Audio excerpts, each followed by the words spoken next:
I'd like to call this meeting to order. It's good seeing you guys. Haven't seen you for a while. And Roberta, would you do the roll call, please? Supervisor Long? Here. Supervisor Zaragoza? Here. Supervisor Parks? Here. Supervisor Foy? Here. And Supervisor Bennett? Here. And in recognition of the long day we had yesterday, I'd like to have our moment of inspiration be a moment of quiet reflection as we start this morning.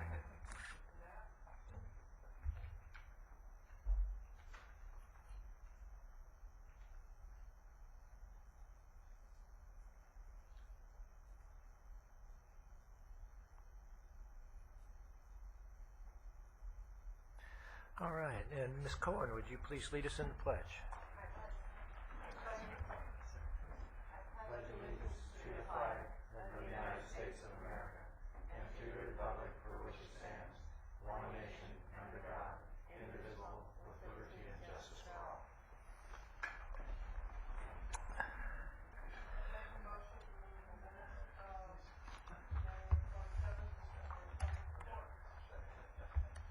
Moved and seconded, and our most exciting vote of the day is ready to take place.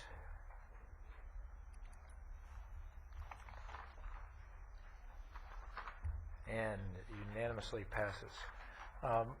Agenda review, Ms. Robinson. Yes, we have provided you a roadmap for the agenda. Each one of you have it sitting in front of you, but for the benefit of the audience, I would like to point out that on the agenda, consent item number 12, the title of the item has been changed to Approval of Fiscal Year 2009-10 Contracts with Various Entities for the Provision of a Variety of Services that Support the Human Services Agency Programs. Consent item 18, there's an added Exhibit 4, supplemental information, protest of bids. Regular agenda, item 34, there's a revised board letter, page 1.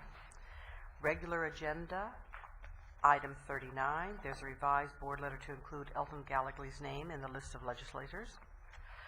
And then in our agenda books, your books, for some reason our SIRE program has a problem with page 2s this time and decided to kick quite a few of them out.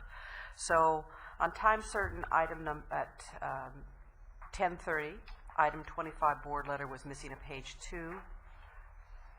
The entire board letter does appear online and in SIRE at this point. I guess it was always in the system and online, but your books were problems. Also, item 35, page 4 was missing. Item 37, page 2 was missing. Agenda books, item 38, page 2 was missing.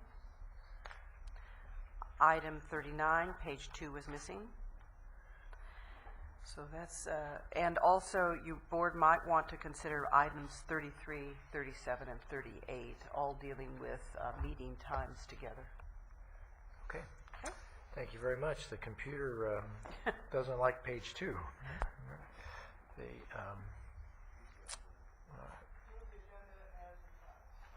right.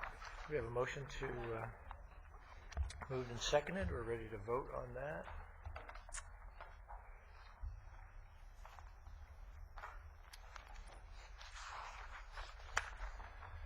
All right, and we're now at the consent calendar, items 10 through 21. Need a motion on the consent calendar? Moved and seconded. And we're ready to vote on the consent calendar, items 10 through 21. And do we have any public comment cards? We have 2 public comment cards? Thank you. Consent calendar was approved. And John Daniels.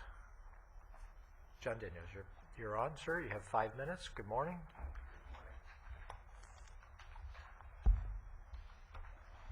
Thank you. I have a home at 6873 Zelza Avenue in La Conchita. In the landslide of 2005,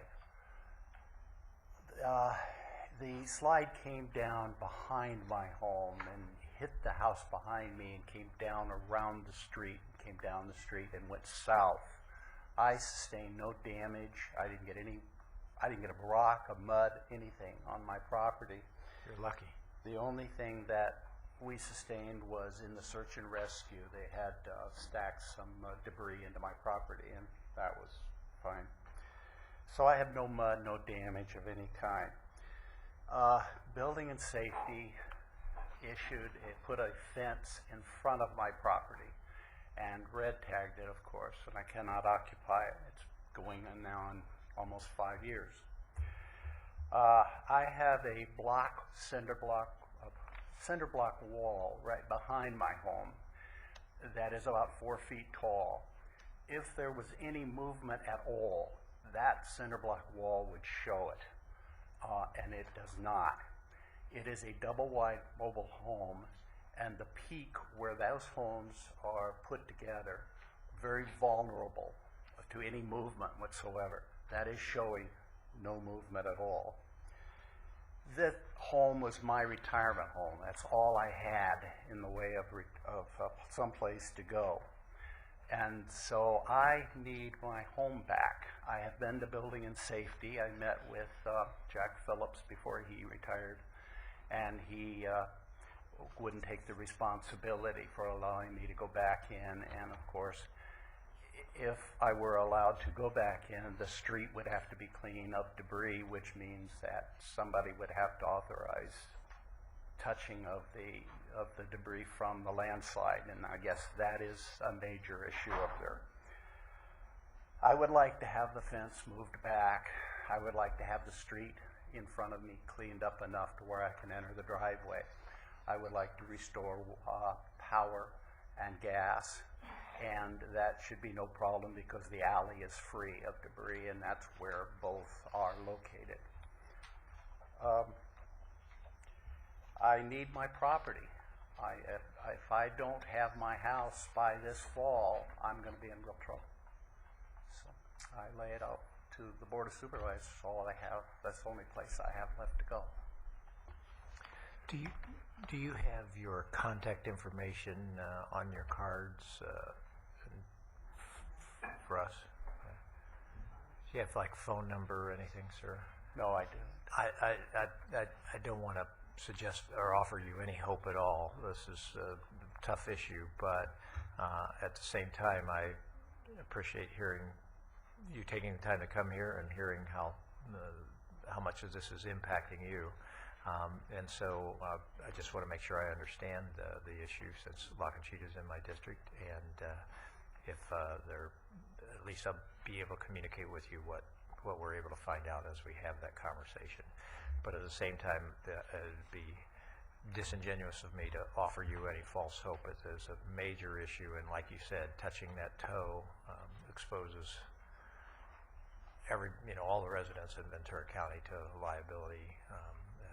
Touching the toe of the slide. And these are complicated issues, and certainly we from the board are not going to go and tell experts, what's right or wrong. But at least I'd like to be able to contact you and find out what find out exactly what the situation is.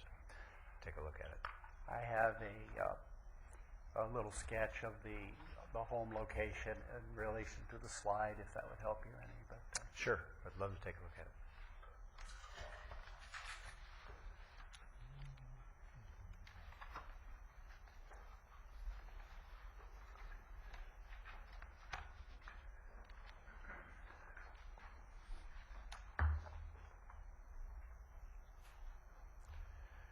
Do you need this back, sir? no. Okay, great. Okay. Thank you very much.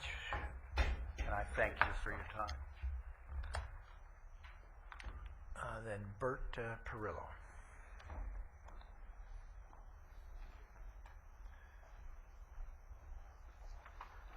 Supervisor Bennett, Bert Perillo, speaking as a private citizen. Good morning. Good morning, Steve. The previous gentleman had a tremendous presentation, and Mr. Bennett, I appreciate your conversation with him. Having delivered mail there on a coverage route that I do occasionally in La Conchita, there are some very serious issues, and appreciate the gentleman's comments and your comments. I was brought up that as a child that you should say thank you when the need arises. and this is the first opportunity I've had with the work schedule to attend the Board of Supervisors meeting, or would have been here sooner. I've learned that Mr. Tom Legier, the former head of Watershed Protection Agency, has retired, and I wished I had been able to attend prior to his retirement, because the Watershed Protection Agency, under the Department of Public Works in Ventura County, made presentations in the city of Oxnard with Mr. Legier, Mr. Gerard Kapusik, Mr. Sergio Vargas, and some staff members running audio equipment and fielding questions from the audience at the INCF meeting in the city of Oxnard, the River Park Town Center Neighborhood Council meeting in Oxnard, and Mr. Bennett was, Supervisor Steve Bennett, representing the district where the South Bank Neighborhood Council is, my home, was invited, and he brought these individuals with him. It was a tremendous presentation. Mr. Legier, in my opinion, came across as a non-typical bureaucrat. He was not the fancy haircut, the absolutely meticulous gentleman, but he wasn't the manicured. In the term of people that are into cars, it was not all show and no go. Mr. Legier was all go. Mr. Legier was not a fancy face in the crowd. He answered the questions. He ran it extremely professionally. He didn't shy away from any questions. He fielded all with politeness and answered to the best of his ability. Some of the information that came out at these meetings were the county informed the city of Oxnard in November of 2007 of this issue, and at the South Bank Neighborhood Council meeting, Mr. Bennett can attest to this, Mr. Legier was asked questions about the wagon wheel area and why the wagon wheel area was not included in these flood maps that the city of Oxnard had, and the response back was that it was an omission and it would have to be corrected. We're looking forward to the meetings the city of Oxnard is going to have for the residents in Oxnard on this issue. We're told that it should be 3 to 4 weeks before we get some information. We understand the July 10th deadline for this map possibly will have expired at that time. But there are a lot of questions from residents in Oxnard, not as heartfelt as the gentleman that spoke before me, and I did not know that gentleman was coming up. But the questions are being asked if the city knew if this was going to be a flood line, if people had bought homes after the November 7th, after November 2007 deadline and they were not informed, and some feel that they may have lost up to 50% of their property value. What are their recourses? I don't have the answer to these questions, but I appreciate all the information that Public Works, Watershed Protection, the Ventura County gave, and especially Mr. Legier. And I apologize to Mr. Legier that I was not able to come when he was still an employee. I hope you treated him well when he left. I really hope you did, because this gentleman is somebody you should clone, and you should get this kind of guy answering questions for your departments. Thank you very much. Well, it's nice of you to take the time to compliment Mr. Legier. I'm sure these comments will get to him in his retirement. And we did have a great party for him over in the Pacific Room, and that was very pleasurable. Thank you. Welcome back, Roberta. All right. Good. That's it all goes with the job description, doesn't it? Right. Okay. Thank you. All right. There we go. All right. We are at board comments. Why don't we start with Supervisor Foy? Thank you, sir. I'd like to adjourn a member of the people on this list and look forward to this meeting today. Thank you. Thank you. Supervisor Parks. Thank you. I wanted to use this as an opportunity to call attention to a new staff person recently hired named Winston Wright, who I think helps with the processing of permits in the planning department, and had a meeting with him and some constituents, and just realized that we really hired the right person there. He's really knowledgeable and was a big help in the meeting. So it's nice to see that, and I think that's going to help move permits forward, having that person there. So I'm glad to see that. And then also I wanted to let you know that last week I heard from the Public Utilities Commission regarding the concerns that myself and the board has expressed regarding the Newberry to Moore Park SCE power line that's being put in, and I know there's also one at the Presidential Substation where they don't get any input. They're not doing, at least in the Santa Rosa Valley one that goes between Moore Park and Newberry, no CEQA document. And So I had requested that they review their decision not to do CEQA and to have a hearing, and they have said that they will have a hearing. So I'll be bringing forward to the board a formal request for that hearing too, but it's nice to know that they will at least allow us some input into that decision. So I'm looking forward to that, and that concludes my comments. Supervisor Zaragoza. Yeah, thank you, Mr. Chair. I have a long list of things that happened over the last week. And I have I'd like to adjourn in memory of this individuals. I'd like to call out L.G. Wells, who was in my list here. He was a member of the Tuskegee Airmen during World War II. If I'm pronouncing that correctly. And he was a airman dedicated and determined young man who enlisted to become America's first black military airman. He fought in 2 wars, one against the military forces overseas and the other one against racism at home and abroad. So I'd like to bring this to the people's attention. In addition to that, Stan and I, my chief of staff, attended a No Place to Hate in El Rio. The Rio Vista School had a No Place to Hate ceremony. The school district has been working with the Anti-Defamation League to promote diversity and tolerance in their schools. And it's just a fantastic event. As one of those key speakers, there was a woman that there was a Holocaust survivor, and she marched with Martin Luther King and other individuals, and she made a speech on, reiterated the speech, "I Have a Dream" speech. And also, we also heard from other kids that made presentations, and the El Rio School District is truly to be commended. So they are the only school district in Ventura County, and one of the few in California that every school in the district has that designated as No Place to Hate school. I mean, so they're doing a good job. Also made a presentation to the Chamber of Commerce last Thursday. I want to thank our CEO, Marty, for being there. We had a full house.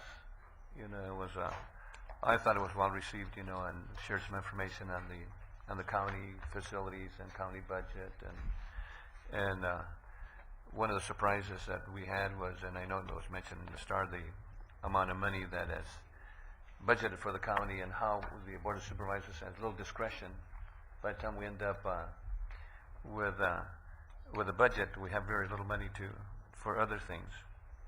Also, we had Lourdes, one of my staff assistants, attended the JJC art exhibit, and this exhibit was called the Mask That We Wear. And this program apparently was put together by the county probation department, and this is to encourage girls to seek opportunities, find positive ways in which they can get involved in the workforce and so forth. It was a great program. Additionally, I spoke in Oxnard at the Cypress Neighborhood Council regarding the county budget in South Oxnard, and kind of explain again what we're doing here in the county. Also, I also attended a fundraising for Saving Sally. This lady has been very instrumental in Oxnard in helping the community raise money and so forth. And unfortunately now she's got spinal cancer, so some money being raised for her to help her with her medical expenses. In addition to that, we had, again, Lourdes Solorzano attended another presentation in Oxnard on the Alpha Kappa Alpha scholarships. This is the Alpha Kappa Chapter 2009. The scholarship awards called Reaching for the Stars. 16 students from the county received monetary money, jumpstart money, those kids desiring to attend a 4-year anniversary. The ceremony took place in the main library in Oxnard, and there was quite a few people there. In addition to, just for information, this Saturday, I understand that Cabrillo Economics is having a workshop on how to prevent foreclosures. And if you're behind in your mortgage, the workshop is going to be held at 702 County Square Drive here in Ventura, and the phone number is 659-6868, 659-6868, and I think that's a good opportunity for people that are having trouble with their mortgages and credit cards and so forth that can attend this program. In addition to, Mr. Chair, there's an article, and I'd like to commend the Star for doing an excellent job on helping our seniors. They're talking about the centers that are going to be closed. And there's a nice article here on, and it says, seniors disabled concerned that they may lose their concerns that they might lose their lifeline. So I'd like to pass this article around so you can see it. So I'd like to commend the Star for doing an excellent job on that. And that's my report. Thank you. Supervisor Long. Yes, good morning, thank you. Well, as you all, I know, keep up with the news, the moving targets up in Sacramento are just getting even more creative. And I don't like to have great hope on their decision-making skills, but they do have at least a list that's come out of the Budget Conference Committee for local government that is suggesting that they reject the governor's proposal to suspend 1A, which of course would be good news for us. They are looking at some other revenue sources, but that's one that I didn't hold out high hopes for, but we'll keep pushing them. There is and as was presented by Mr. Britt last night on our transportation dollars and the challenges with that, the potential for the taking of the highway users tax account, the HUTA, from the general fund for 2 years. The League of California Cities has done some legal review of the origin of those dollars, and they came through Propositions 2 and 5, and the League's legal review basically is going to challenge the governor on the legality of their ability to take those funds. We may be asked to join that. We'll wait to see. There's a special board of directors meeting of CSAC tomorrow that I will be participating in. I expect it will cover a variety of the proposals that are rolling slowly out of one committee or the other, but that is one that has great concern to us, as you heard a couple of times now from Mr. Britt. So, and he's doing a great job keeping us informed on that, the ugly side of that one. This Thursday, VCOG will be holding a kind of an all-hands conference in the evening for elected officials to, and I didn't bring it up here with me, but I'm sure you've all received it, and perhaps Supervisor Parks has more. I don't recall where it's being held, but the focus of it is reform of how we fund local governments, being sponsored, or they're having a speaker from California Forward. And I don't recall where it's being held. Supervisor, do you have it? I'm sorry. Yeah, I don't either. But I would encourage all elected representatives from special district cities and ourselves to participate if possible, because I think if we don't get to the serious discussions of the core root of what is systemically a failure of how local government is funded and reform it, we'll continue on this cycle every few years that just is maddening for all of us and for the constituents we serve, I think, and the folks we care about. I wanted to just give a kudos to our medical center and our healthcare agency in general, but specifically to our Ventura County Medical Center. As you all know, we have an excellent residency program that we've had for years, and that residency program has become one of the top in the nation and who we attract for our residency program. And we're going to have graduation here this month of this past year's residency program. And at our medical oversight meeting last week, it was announced that 5 of the graduating residents of the 208 class, of which there were 14, 5 of them are going to stay on in our system because they really get to experience the value of the public service of a public hospital, but also the teamwork and the philosophy and the core mission that we support and we cultivate throughout our entire system. And And I think that speaks volumes when you have that kind of retention and interest of residents staying on. And the new class was introduced to us, and I expected sometime that Mr. Powers will come in and present that to us. But I just want to assure the board that we are attracting the best of the best from the best universities across the nation to come to our residency program through our healthcare agency. And I have a list to adjourn in memory. Santa Paula, Daniel Gomez served in the United States Army and the National Guard, longtime resident. Fort Hueneme, Emil Frederick Beck joined the Navy in '46, became a pilot and flew in the Korean War, again longtime resident. Oxnard Eldred Teal Toulos served in the United States Navy on the USS California from 35 to 39 and served as a volunteer in the Civil Air Patrol. And lastly, Camarillo, Antero Palisco Vistro. Antero served honorably as a Master Chief Petty Officer in the United States Navy for 30 years.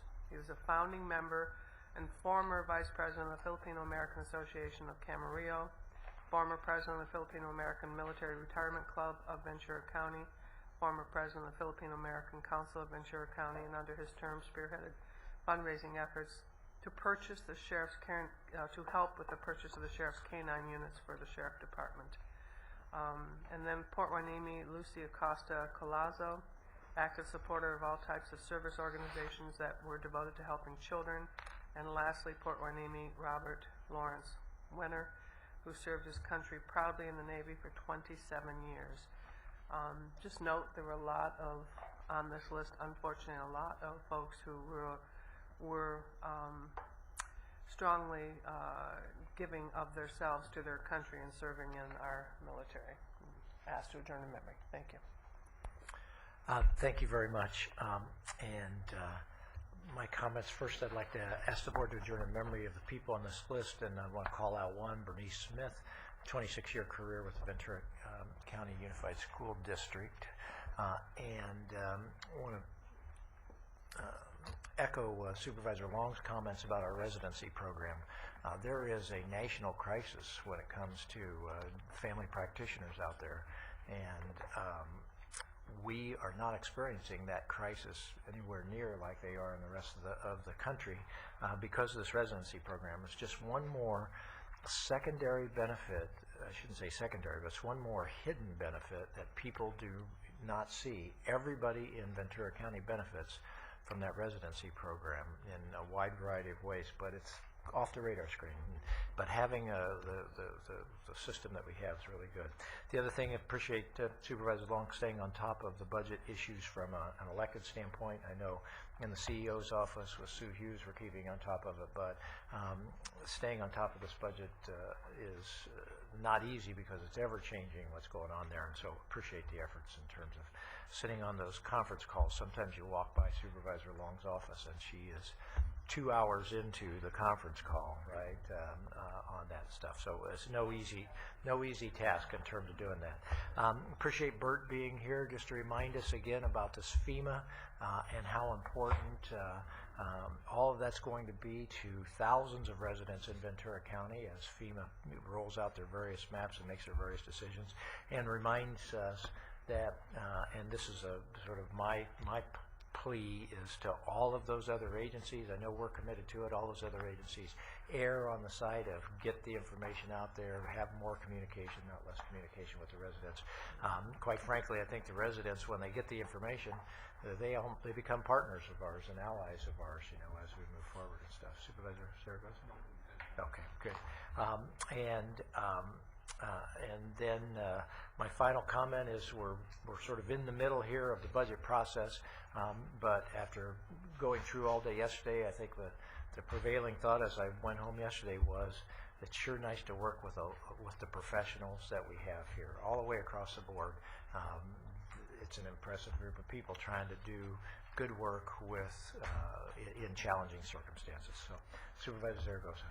I just also want to thank Bert. You know, I've known Bert for years and years, you know, and he's the chairman of the INCF, the Inter-Neighborhood Council for the City of Oxnard, and he's very, very active and brings a lot of good information and ideas to the city. And in fact, he was there at the Cypress Neighborhood Council when I was there last week. But I want to thank him for his outstanding leadership and also to try to help the community, not only Oxnard but the county of Ventura. So, Bert, thank you so much. Mr. Chair, Yes, Supervisor Long. the VCOG workshop is Thursday, 6 o'clock. It's 299 South Moore Park Road. I assume that's that Los Robles? Los Robles Greens. Right. Okay. Thank you.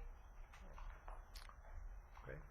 And I know Supervisor Parks is our representative on VCOG, and appreciate that challenging work right now in terms of trying to move forward with some of the regional government issues. You know, what we didn't note also was that Wally Bobkowitz is leaving, and he is our executive director at VCOG, among other things, obviously with Santa Paula. So that will probably be hastening the changeover to a new executive director, which will be Darren Kettle, I understand. Okay. Great. Absolutely. Thank you very much. With board comments over with here, and we've already done our consent calendar. So we will move to item 32, CEO's office, and again, setting record pace here. I'll keep it short. Good morning, Chair Bennett, Supervisors. Weren't we just here?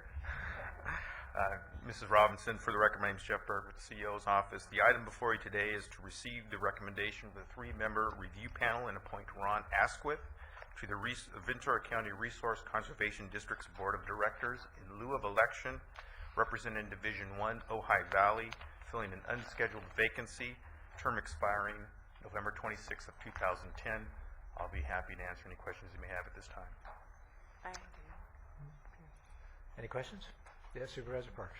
Yes, I always like to see that we do a good job in getting the word out there when we have an opening and doing press releases and such. And when I look at the item, it just says that the press release that the newspapers were notified was last year, and I'm just wondering if, you know, we recirculate it again, if there would be more people more willing to apply.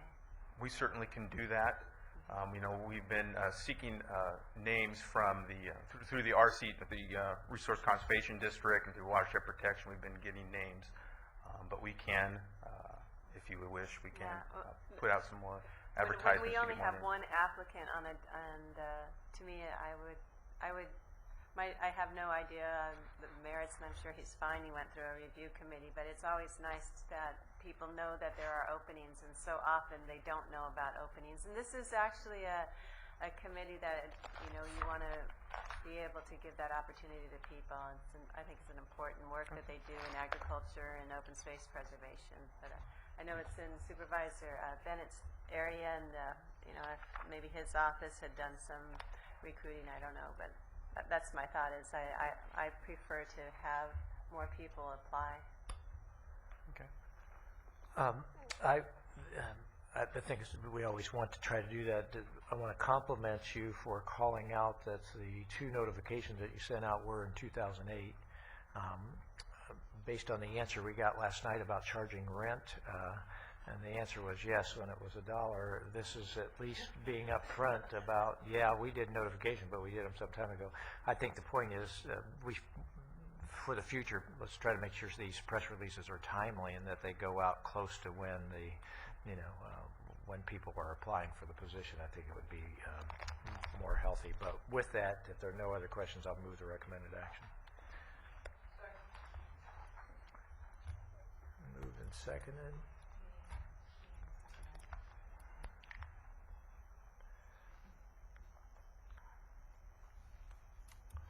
And we're ready to vote.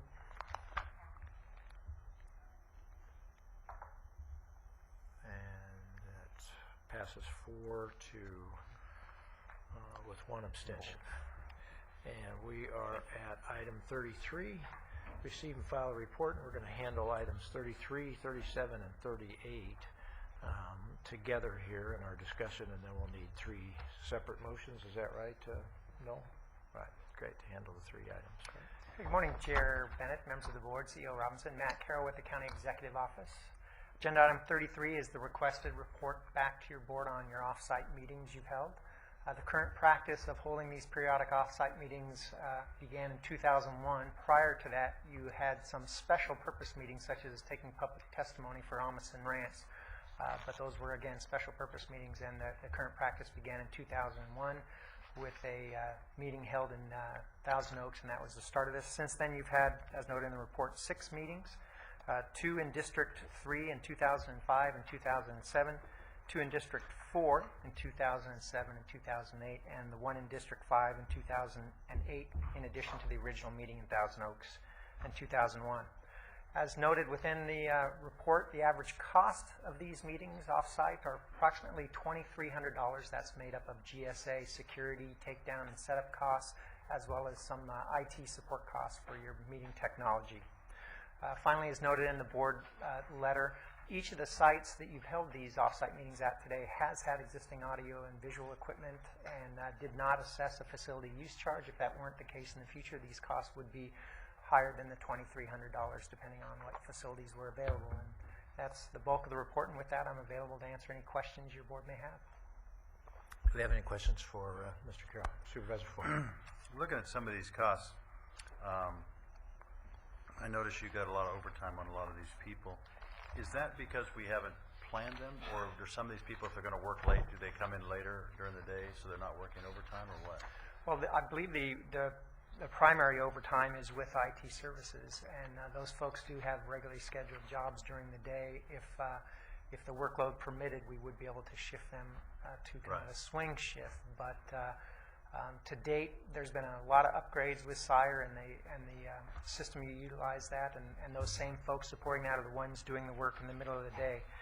We certainly can, if those overtime costs are associated with GSA, see if there's an ability to move them as well. But we haven't done that today. Yeah, I was just wondering, if we know these things are coming, why should we pay it if we don't have to? Like I said, there's other jobs that might have to be done.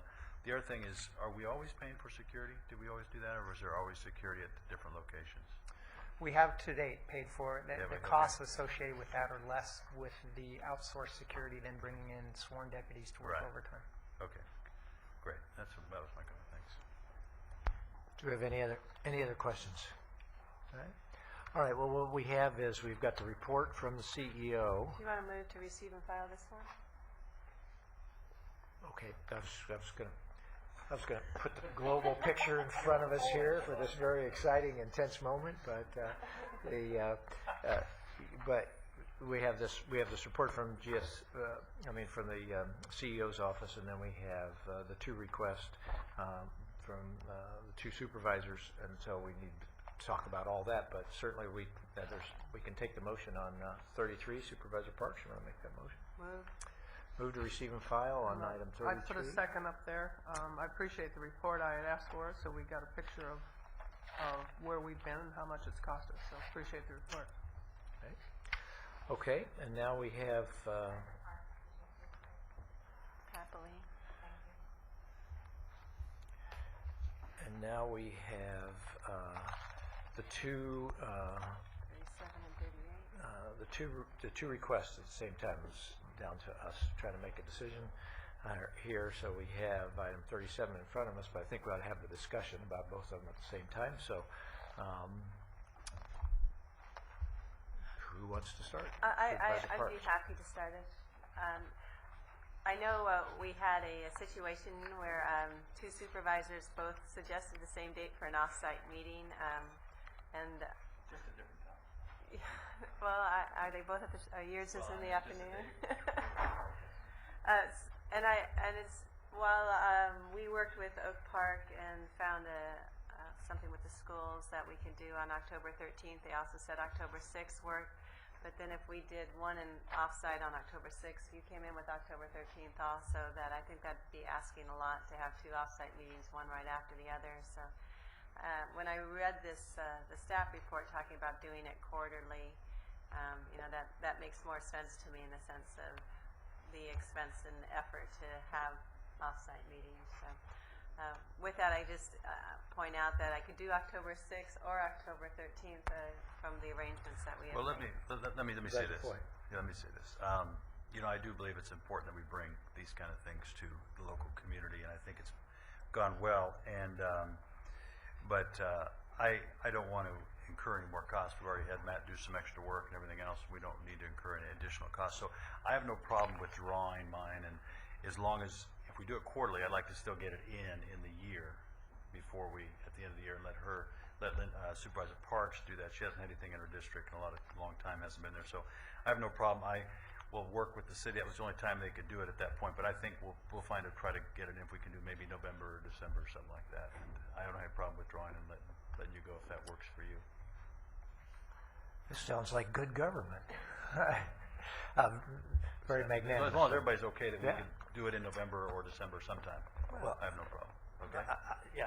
As I read the report, I did support sort of the idea of quarterly. I was there when we did the policy, and we kind of went, how often we went, no more than quarterly is what we want. So I think you've come up with a very generous compromise on your part, and so I would have no problem saying, let's do this, and for sure, And then I'll come up with another date. you come up with the next, you come up with the sort of the winter quarterly one, Right. and I have no problem saying that's what I would be supportive of. Right? The only problem I have with Matt's report is that I think District 1 had hundreds of meetings in their district over the last few years.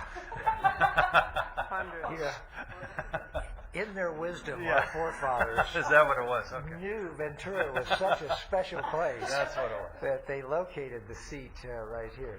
Supervisor Long. Well, and I appreciate the offer, Supervisor Foy, to make this work, because I think it's important for us to look at rotations, so constituents of all the different 5 districts get an opportunity to have a board meeting, and I agree that Supervisor Parks has Been a long time. her request is legitimate, both in the timing and the location. So that's good.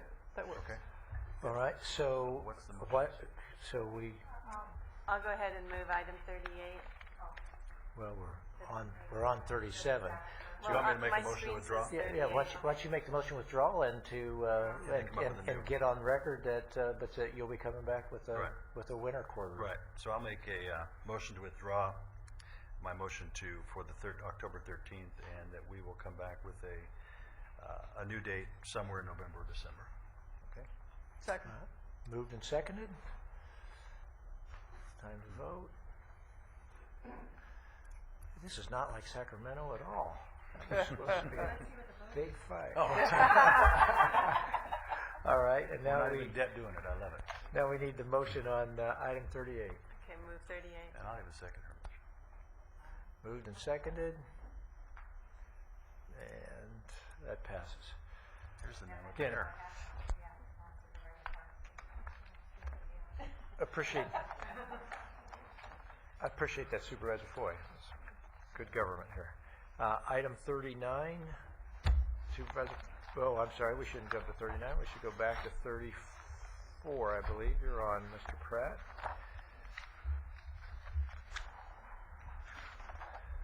One second here. Is that where, not 39, Roberta, 34. So, yeah, there we go. Good.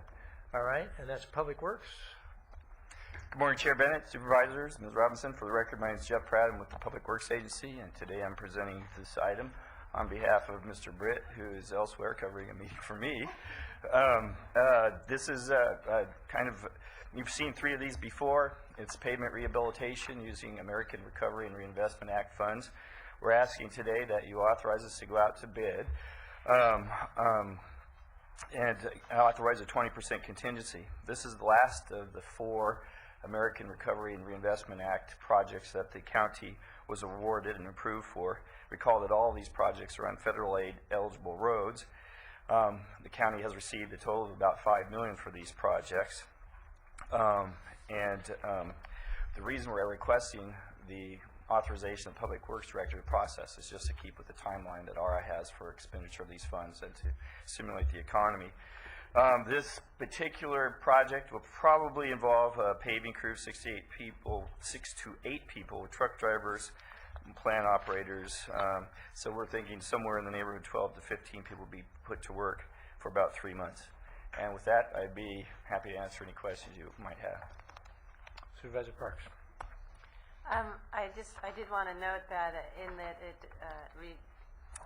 the original report described that Hidden Valley was going to be repaved on Potrero. It's actually, I think, the Long grade in Supervisor Long's district. That's correct. And I think that's where it got its name. Is that right? But if you wanted to pave anything in Supervisor Parks's district, in District 2, Lynn Ranch, it would be my request. And I know that we deferred some things, and when we defer, we put them up at the top of the list. So in that top of the list, Lynn Ranch, Lynn Ranch, Lynn Ranch. And that concludes my comments. Thank you. Can I ask you a question, real quick? You know this whole thing about when we take the stimulus money, strings attached? There's no strings attached to this kind of stuff. There's no requirements. We do something after we get this money. We've paved the roads. We must do something. I mean, I've heard this rule. There are lots of process requirements Okay. that come with this money. A lot of those kinds of strings attached, but But there's nothing within so many years to use this money. We have to do something else to Nope. maintain the road, or No. it puts us under kind of pressure to do something else? No. Okay, great. Thanks.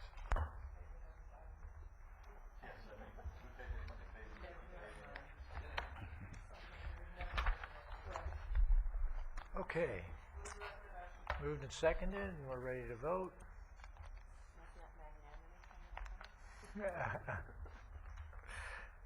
And we're at item 35. That motion passes. Mr. Vargas, good morning. Good morning, Chair Bennett, Supervisors, and Ms. Robinson. For the record, my name is Sergio Vargas with Department of Public Works, Watershed Protection District. I'm here to present item 35, which is a staff recommendation to receive and file the County Ventura report on the preparation of an application to the National Flood Insurance Program Community Rating System under a Class 7 rating for Ventura County's unincorporated areas, and report back to your board at such time as Phase 1 of the CRS process is completed and the Federal Emergency Management Agency has advised that the county can proceed with the Phase 2 preparation of the approval of the CRS application.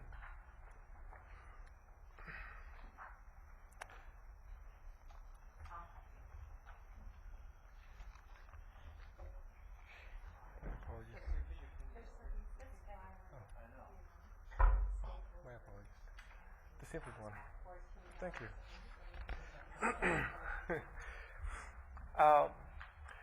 The Community Rating System program is really a program that the National Flood Insurance program has implemented to bring awareness to the communities to adopt and implement flood prevention measures in their development.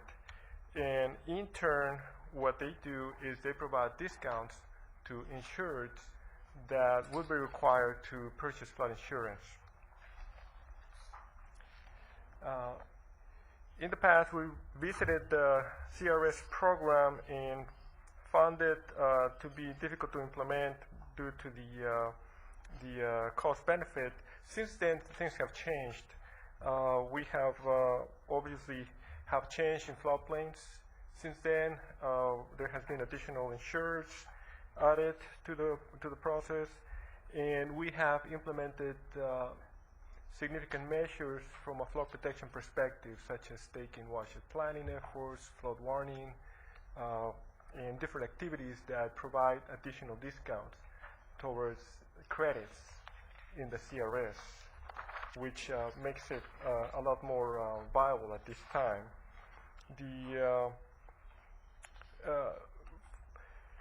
The staff met with FEMA back in 2006 and looked at the possibility of going into the CRS program. At that time, FEMA recommended that there were several things that needed to be taken care of, and one of them was the floodplain management ordinance that needed to be updated based on the California model for coastal communities. We are currently working on that, and we'll be coming back to your board in the next few months. The community rating system consists of giving credits for specific activities within the community, and it focuses on public information mapping regulations that assist in development, flood damage reduction activities, and flood preparedness, such as implementing flood warning system, notification, development implementations for dam failure, emergency response plans, and that's something that we have been working in the later years. We also have flood damage reduction and flood preparedness. My apologies, this is not working. Thank you. The CRS credit points and class rating is really based on a rating system that FEMA has, and it starts at level 10, which is the bottom, no reduction in premiums, and it goes to rating 1 with a maximum 45%. The current proposal that we have is apply for a class 7 that will provide 50% to those policies that are under Zone A, which would be a normal of $1,700 on an annual basis for a premium, provide a discount of about $250, and also a 5% for standard X zone. Those are like preferred rates, where generally premiums will be about $850, realizing discounts about $40. So it looks promising. We estimate that with a number of policies currently in the county, which is about a number of about 1,400 plus, the discounts could be up to $200,000 in the first year. So that looks pretty good. I have a question, if I might, please. Supervisor. Sure, thank you. Back to that. Could you back up, Sergio? Thanks. Okay. I guess, and I've looked at this, how does a community qualify for that very top, that class rating 1? Oh, it is very stringent. It requires a lot of activities from the community, expanding from land use planning activities, which would reduce, for instance, developing the floodplains, buying out floodplains. In fact, there is a community here in California, Roseville, who has actually done that. They have the best rating, class 1. They have actually purchased all the properties in the floodplain. In Roseville? Yes, I have to look at Northern that. California. Okay. They purchased all the properties in the floodplain? Yes. It is, it would be exceptionally expensive in Ventura, but it is actually something to strive for. And there are credits that are provided for such activities. Thank you.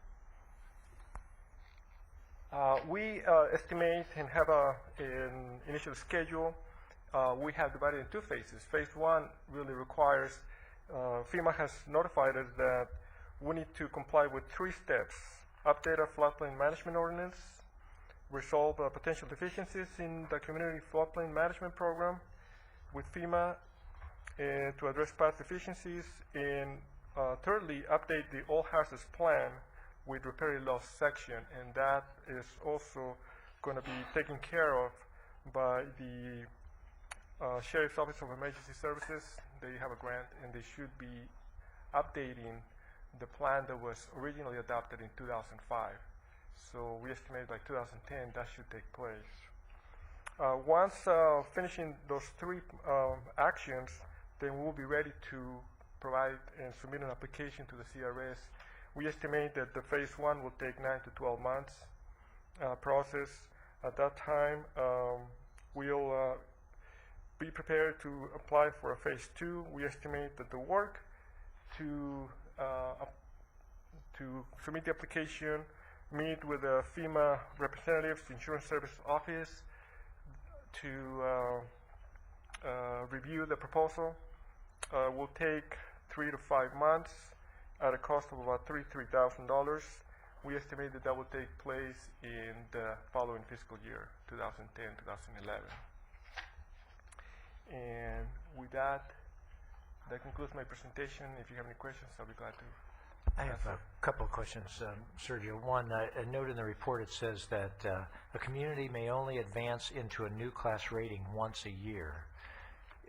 So only once a year can you move, but can you move more than one rating in that year? Can you go from a 10 to a 7 in a 1-year shot, or can you, or does it take you, 1 year you can go from 10 to 9, but you can't go to 8 until you wait another year?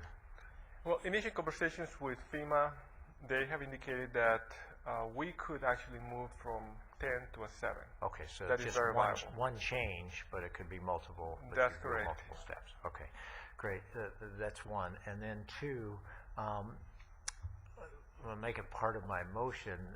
We have a lot of residents out there that are now being informed about flood insurance who weren't aware of it before as a result of the new maps, et cetera. So across this county, there is much more citizen awareness and concern about the whole flood insurance part of it. One of the things as we launch this is these people will know this, and as the maps start to come, the real premiums for people will start to hit just about the time that we're doing this.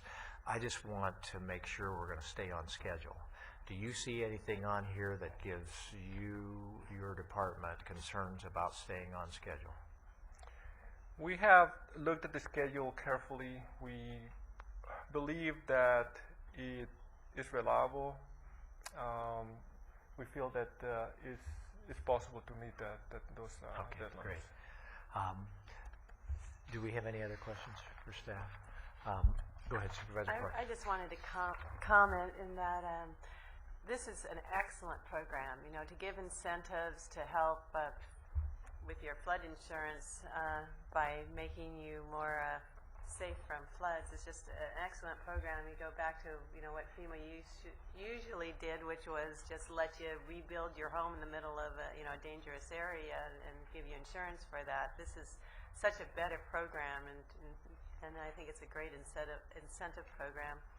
When you talked about the city of Roseville buying the floodplain properties, so that they didn't need to then protect them, I heard that the city of Marin is purchasing land and what they call adaptation for greenhouse causes of ocean rising. And what they've done is bought some property that is in an industrial area to be able to build some berming and all from that potential of ocean rise. So I thought that's kind of another interesting way of going to purchase lands that you see are going to be in imminent danger. But this is a great program. I'm glad to see it. I'd like to move the recommended action and add one other item to the motion, and that is that if staff at any time finds that this deadline is slipping and they're not going to be able to meet this deadline, that staff report back to us immediately so that we're aware of that and aware of if there's anything we need to do to try to help keep us on schedule, because I think this is an important one for us to stay on schedule on. So I'd like to move the recommended action with that additional comment that staff report back to us if they believe that this, as soon as they believe that this schedule would have to slip. Moved and seconded. All right, we're ready to vote. Good program. Thank you very much for the research and getting after it here. All righty. We are at item 36. It's a resolution of the Director of the Environmental Health Division. Good morning, Chairman Bennett, board members. Mrs. Robinson. For the record, I'm Bill Stratton with the Environmental Health Division. The item before you represents some good news out of Sacramento concerning the long-awaited agreement from the California Department of Public Health for funding for the ocean water quality monitoring activities. The recommended action is to approve the attached resolution authorizing the Director of Environmental Health to execute the agreement with the Department of Public Health to secure this funding. Now, even though this agreement reflects an approximately 10% reduction in annual funding over the previous 10 years that we've received or secured this agreement nonetheless allows the county to be fully reimbursed for the ocean water monitoring activities in the current fiscal year, in which we completed at least 4 months of monitoring, and then the state terminated the agreement after we'd completed the work. and it provides funding for a 7-month, slightly reduced monitoring program in 2009-2010. And finally, we're coordinating our sampling efforts with the permittees for the various stormwater permits, TMDL, waste discharge permits, and Harbor Beach's TMDL requirements. Approximately a half of our 40 beach monitoring locations are included in these various permits. So the permittees intend to use our sampling results to satisfy their reporting requirements. This way we can duplicate or avoid duplicating these sampling efforts by various different agencies. And we've also had preliminary discussions with the permittees concerning the 5-month winter monitoring program. So hopefully we'll work out some arrangements with them in the near future for that. That concludes my comments. If you have any questions. So you're working on the 5-month winter program, but you're working on trying to work something out with That's correct. Okay. Yes. Right. Well, certainly, you talk about win-win government. You know, don't test twice, test once, and use that funding. It certainly helps our public stay informed, and they get the information that they need. I certainly hope you can get that with the year-round beach for the year-round beaches that we have, to the extent that we can pull that off. I certainly encourage you to try to do that, and I'm sure you didn't need our encouragement to try to do that. Right? So we have a motion and a second already out there. We're ready to vote. Good work. Keep it up. Thank you. All right. So that was item 36. 37 we have already handled, and 38, and now we're at 39. This is an item that I'm bringing to the board to recommend that we send a letter of opposition to NASA regarding their intention to transfer the Santa Susana Field Lab property to the United States General Services Agency. This is in line with other elected officials from our Congressman Gallagly, who has been very instrumental in a lot of the oversight of Santa Susana Field Lab with the working group that he helped establish, as well as Congressman Waxman, Senator Pavley, Assembly Member Brownlee, and also U.S. Senator Dianne Feinstein. And the concern is that right now, property up at the Santa Susana Field Lab is governed by a state law called SB 990 that requires a higher level of cleanup than was desired by the Department of Energy. And the level of cleanup is essential for guarding public health and safety. The level of cleanup the Department of Energy was looking for would allow for limited picnicking. You can only picnic for a certain amount of hours, and then you got to move. And that level of cleanup obviously isn't sufficient. The U.S. EPA has a higher level of cleanup that will allow for agricultural crops to be grown there, and I believe edible crops at that. So it is a higher level of cleanup. It is really important. NASA owns around 500 acres of the 3,000-acre Santa Susana Field Lab property, and they have just recently noticed that they intend to transfer that property. Well, SB 990 requires that you clean it up before you transfer, and here's NASA transferring their property to GSA. US GSA is looking at then doing an environmental impact statement to show the impacts of transferring it out of the government purview. So to me, I think it's really important that we join with our legislators and also voice our opposition to transferring the property before it is cleaned up to the standards of SB 990. We have in the past shown our support for SB 990, and so this is in line with that. And I guess before I make a motion, you might have some cards.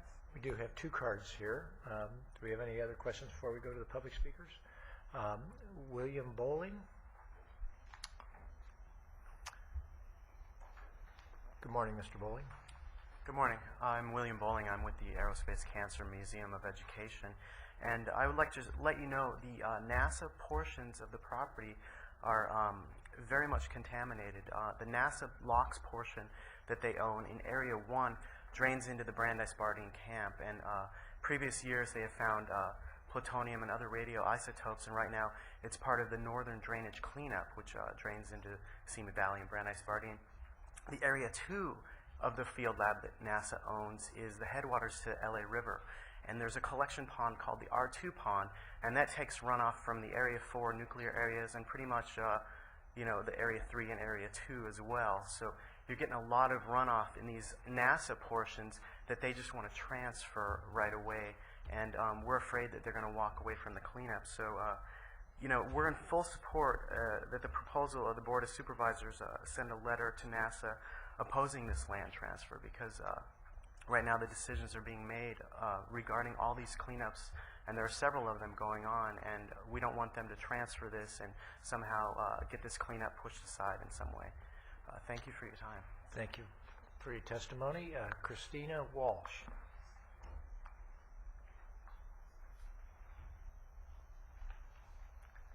Hi, good morning. My name is Christina Walsh. I'm with CleanUpRocketDown.org and the Aerospace Cancer Museum of Education, ACME.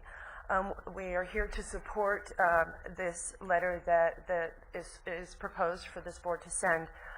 We're very concerned about this issue, about the land transfer. We've been deeply involved in the cleanup since 2001 personally, and we've seen time and time again the effort to skirt responsibility and not characterize, not clean, not look properly. And what we're seeing in SB 990 is that it requires cleanup to agricultural standards, which is true because there is agriculture that already exists surrounding the site. Now, what the information that was given to Congress by GSA and NASA says is that SB 990 requires cleanup to below background. That is false. That is entirely false, and it has been corrected. It has been corrected in writing, and I would like to submit those letters to you that have gone between the Department of Toxic Substance Control, the decision maker from there, Mr. Norman Riley, and to GSA, Mr. Jim Biederman, who again, upon receiving the correction of this information, is still refusing to correct it to Congress. They have a decision before them where they have been given inaccurate information that makes this law appear to be unrealistic or impossible. And that's very important to be corrected because these decisions are going to be made based on false information. So we very much appreciate this effort by Ventura County to show support and to require cleanup prior to land transfer. So thank you very much, and I would like to submit copies of each to you. Thank you. Thank you for your testimony. Those are our two speakers. Supervisor Foy. Yeah, I appreciate Ms. Walsh's comment there, this thing that they were doing that below background, because that was my problem with the SB 90 originally, was there is a lot of natural radiation that happens in the rock and everything else up there. So it's good that they're trying to push that, because we do want a good cleanup, but you can't go back and take out natural rock that's already there. It would just never get done. So I appreciate the idea they're trying to inform Congress of this thing. So I'll be in support of this too. So thank you. All right. Anything else? With that, I'll make the motion and also note the letters that we have in our packet too regarding support for this. All righty. And we're ready to vote. That motion passes. We need a motion on the correspondence agenda. Move to receive and file. Motion. Motion passes. First time certain is at 10, but I would like to have us step into closed session just for a very few moments. We'll still have plenty of time for a break from there. So if we could go into closed session, and we'll be back out at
Okay, we're back into session, and we're at item 22, public hearing regarding water rate in Piru.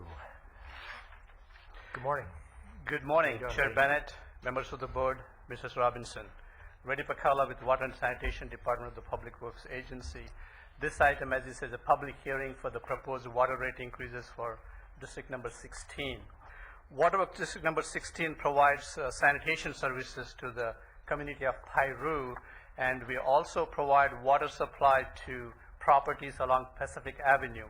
Back in 1994, this area was served by Richmond Mutual Water Company. At that time, they had some water contamination problems. They had bacteria in their water, and State Health Department was going to shut them down.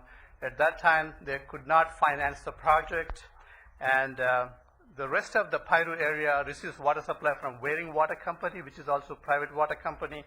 That company could not come up with the financing for this project. So we were approached by State Health Department asking Waterworks District 16, what could we do to help this situation? At that time, we came to your board, asked for authorization to go and look for some funding. We were able to get about $400,000 grant funding as a public agency, and that's how we got involved in this water business. And at that time, your board also approved taking water from Waring Water Company and supplying to these properties along Pacific Avenue. Recently, in September of 2008, Waring Water Company have increased their rates. We looked at our budgets, and we are recommending that we pass through those water supply rates to our customers by increasing our rates by 4.1%. And if your board were to approve this recommendation, it would mean an increase of about $2.20 per month per residence. And we have mailed the required legal notices to all the property owners. Clerk of the board did not receive any protest hearings. Our office in Moore Park did not receive any phone calls. In addition, we are also recommending certain changes to the rules and regulations that relate to billing and customer service. These are the same changes that your board has previously approved for other water districts that we manage. We are recommending that you approve the staff recommendations in our staff report. That concludes my presentation. I'll be glad to take any questions you might have. Thank you. I don't know. We must have really got to them. When it got to Piru, those rates came from 20-something down to 4%. That must have really worked out. That water district has always operated with the highest efficiency. I've moved. I heard we're taking money from the Moore Park district. That's what I think, Piru district. Are we right? It must be these connections. The 6-inch line is only 1,700. I think it was like 29,000 over in, or 40,000. Well, one of the reasons is this is a local groundwater compared to imported water sources we have in Moore Park and Bell Canyon, and you will listen to that report later on. Smell doesn't affect this. Smell doesn't affect. You're correct. Thanks. Any other questions? All right. We're ready for the motion. We have it. We're ready to vote. And that motion passes. And we are at item 23. Thank you. Good morning. Morning, Chair Bennett, members of the board, Ms. Robinson. My name is Greg Bergman from the General Services Agency. Item 23 is part of the annual benefit assessment process for the Oakview School Preservation Maintenance District.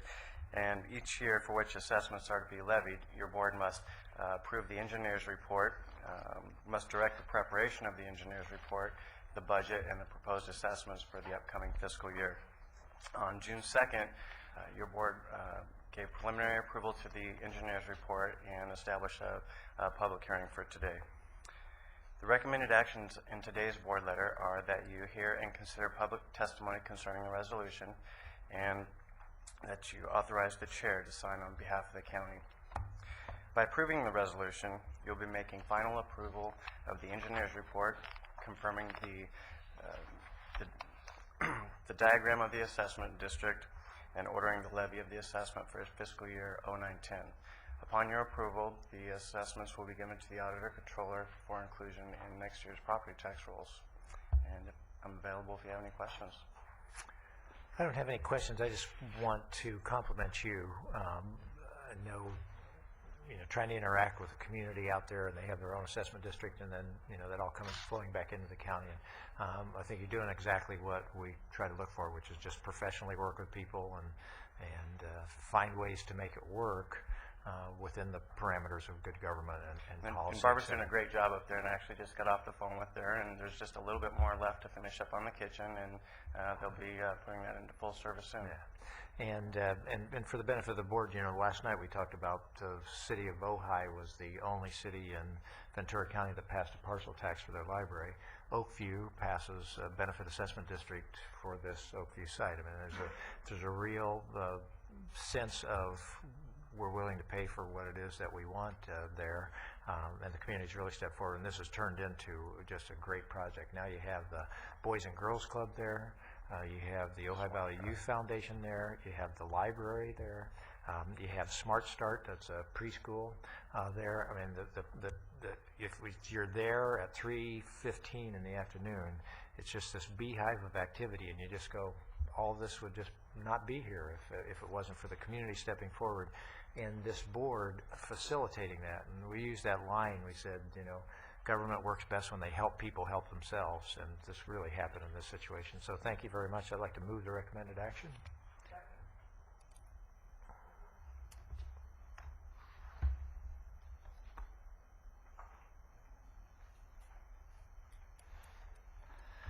And I'd like to have, we have 18 minutes before our 10:30, so I'd like to have that 18 minutes taken off of my time in terms of running meetings, because it's a recess, so the running time, I'd like it to be.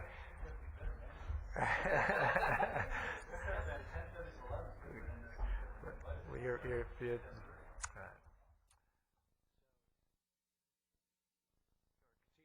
here, but we have to, we can't take you before 10:30, even though we're ready. If we'd like to, and we would like to.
We don't do so well when we have this extra time on our hands, you know?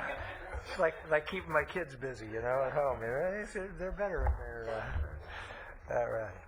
Okay, want to welcome everybody back to 10:30, our 10:30 item, and this is a pleasant thing for us to be doing. It's our Work-Life Leadership Awards presentations that happen annually, and Jack Hinanosa and Tanya McMahon, would you please come on up? Are they here? Jack and Tanya? All right, great. All right, great. How are you, Tanya? Very good. Good. Very. Oh, All there right, you are. there he is, right behind you. Good morning.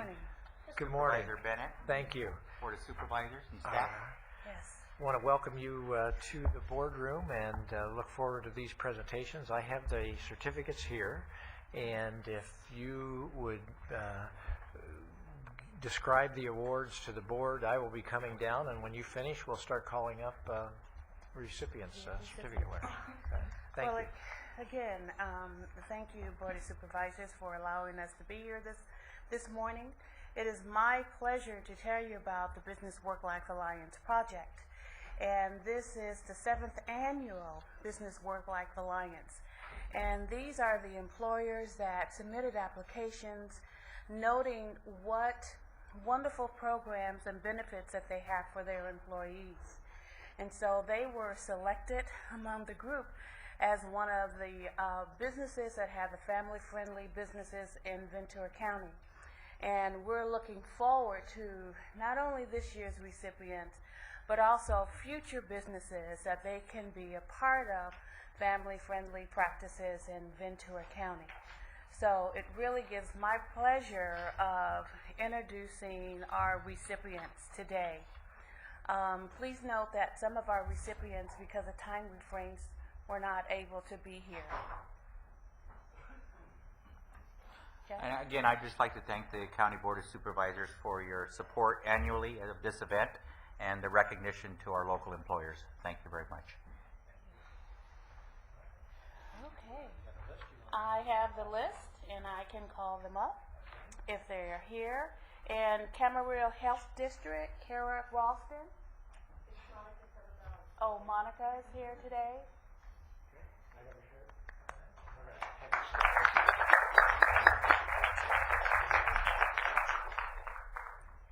Ojai Valley Inn and Spa, Elizabeth Farhado, Executive Director.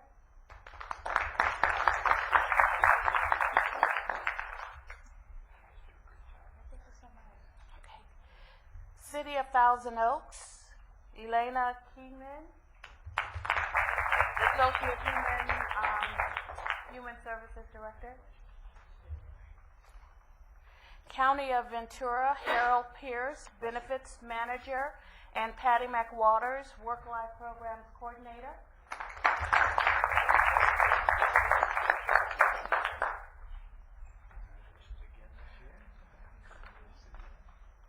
Trophies, etc., Dave Fobley. I don't see him here. We have City of Ventura, but I don't see them here, no representation. Okay. Ventura County Star and Justin Hahn. Human Resource Manager.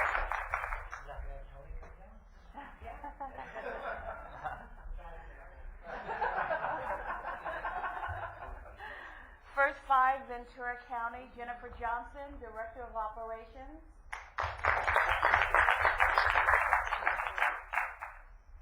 United Way, Ventura County, Amy Fonzo.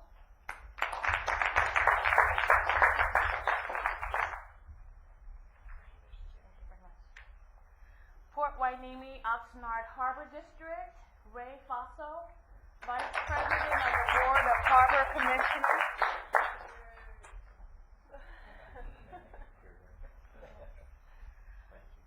Los Arrow Corporation, Patagonia Incorporated, and I don't think we have anyone here.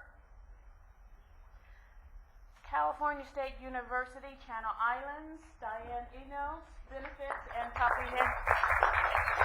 Compensation Manager.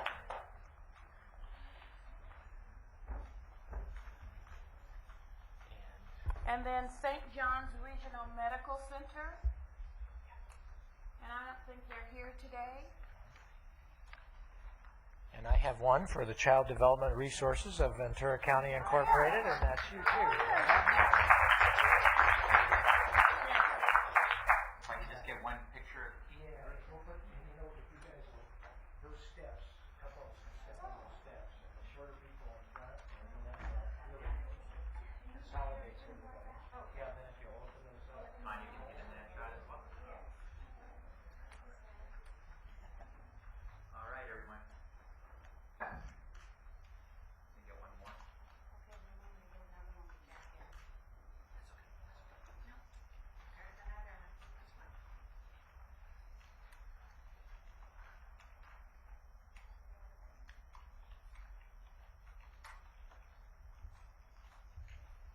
Just one thing while we have everybody gathered together here, but the Board of Supervisors, last night we talked about how many new challenges we're going to have with people walking in the door because they've lost their insurance, they've lost their job, et cetera. And corporations like your corporations, businesses, nonprofits that have these great work-life balances worked out have fewer people walk in our doors. And it's a great contribution that you make, not just to your employees, but to your whole community when you have this healthy workforce out there. So thank you very much. It's a year-long effort for you guys. It's just steady, and sometimes it does not get recognized when you're doing it year after year. I appreciate the fact that we stop once a year to be able to do this, and we appreciate you very much for having those kind of policies. Thank you very much. Thank you. Thanks to the group.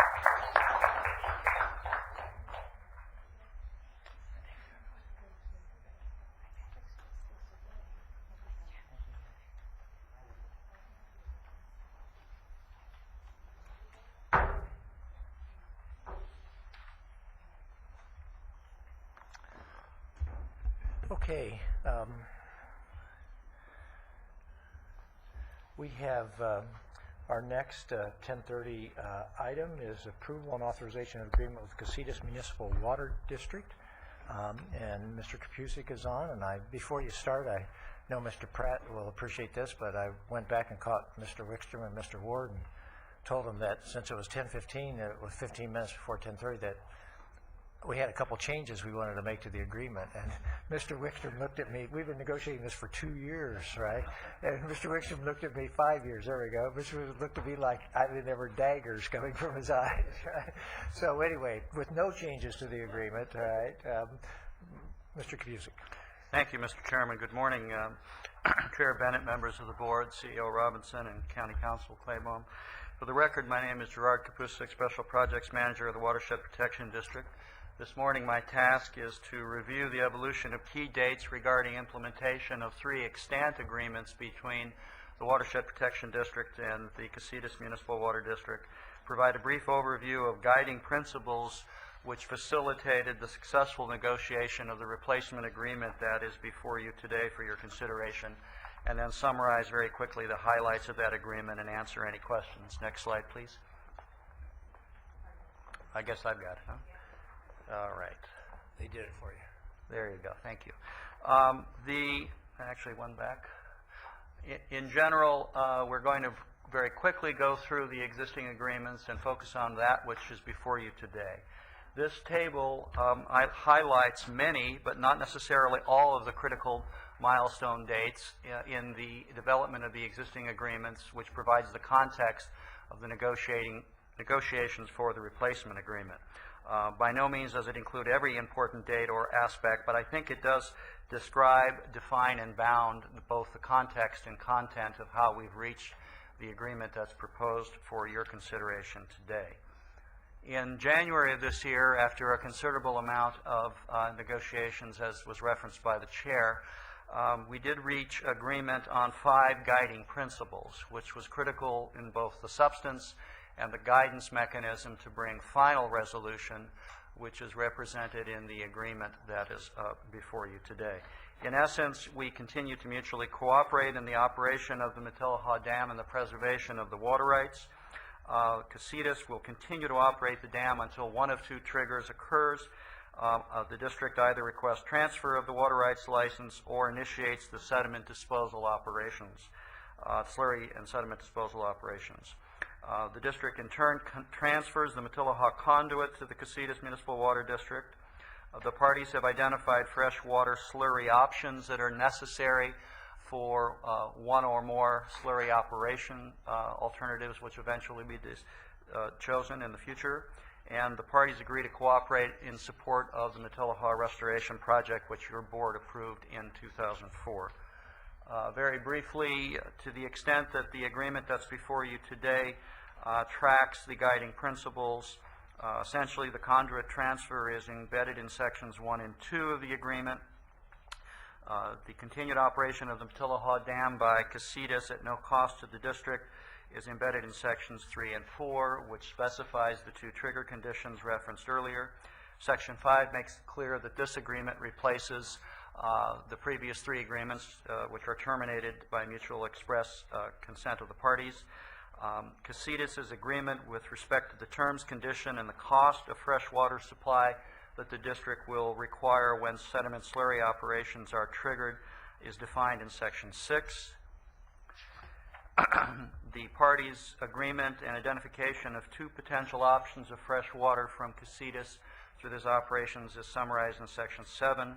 Section 8 defines a hierarchy of use, which makes it very clear how the water behind the dam will be used for beneficial purposes. And again, both parties affirm their support for the project. Before I go to the staff recommendation, and I thank the Auditor Controller, there is one minor typo in the first page of the agreement. If you will go there, please, page 1 of 8. It's actually the 4th whereas. The whereas that starts VC WPD made application and Casitas obtained water right permit 7601 and license 1131. There is a single 1 digit missing at the end of that. It should be license 11311. And that was a previous license which has then been replaced. So that is a minor, non-substantive, but important change. So we call that to your attention and ask that that be made and the record reflect that for the signature. With that, staff's recommendation is to request your board's approval of the agreement before you, and upon approval, authorization of the chair's signature. I'd be happy to answer any questions. Do we have any questions for staff? Seeing no questions, we have representatives from Casitas here. There are no cards in. Gentlemen, you want to speak on this item? All right. Great. All right. They just want to hear. They just want to witness the vote. Right. Okay. With this, I want to compliment Casitas and our staff. Water negotiations are always complicated. Throw in a dam, throw in a conduit, throw in water rights that are constantly changing, and you have a formula, and throw in a federal project, the Matilahaw Dam Ecosystem Restoration Project and all of that, and you have the formula that can really bog things down. Attorneys, I think, probably love these kinds of situations because there are so many different issues that they can raise to say, well, watch out for this. And so the bottom line is it takes some trust and some goodwill ultimately to get there, because you can never get it all exactly the way you want it. You have to have that. And Mr. Wickstrom, since he's come to Casitas, I think has really helped that spirit of trust and goodwill, and we really appreciate it down here at our side. And the bottom line is, when government agencies cooperate with each other and can trust each other, the citizens win, and that's what's going to happen as a result of this. So with that, I'd move the recommended action.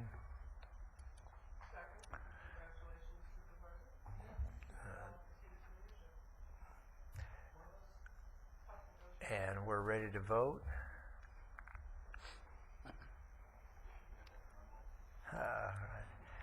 And while that vote's coming in,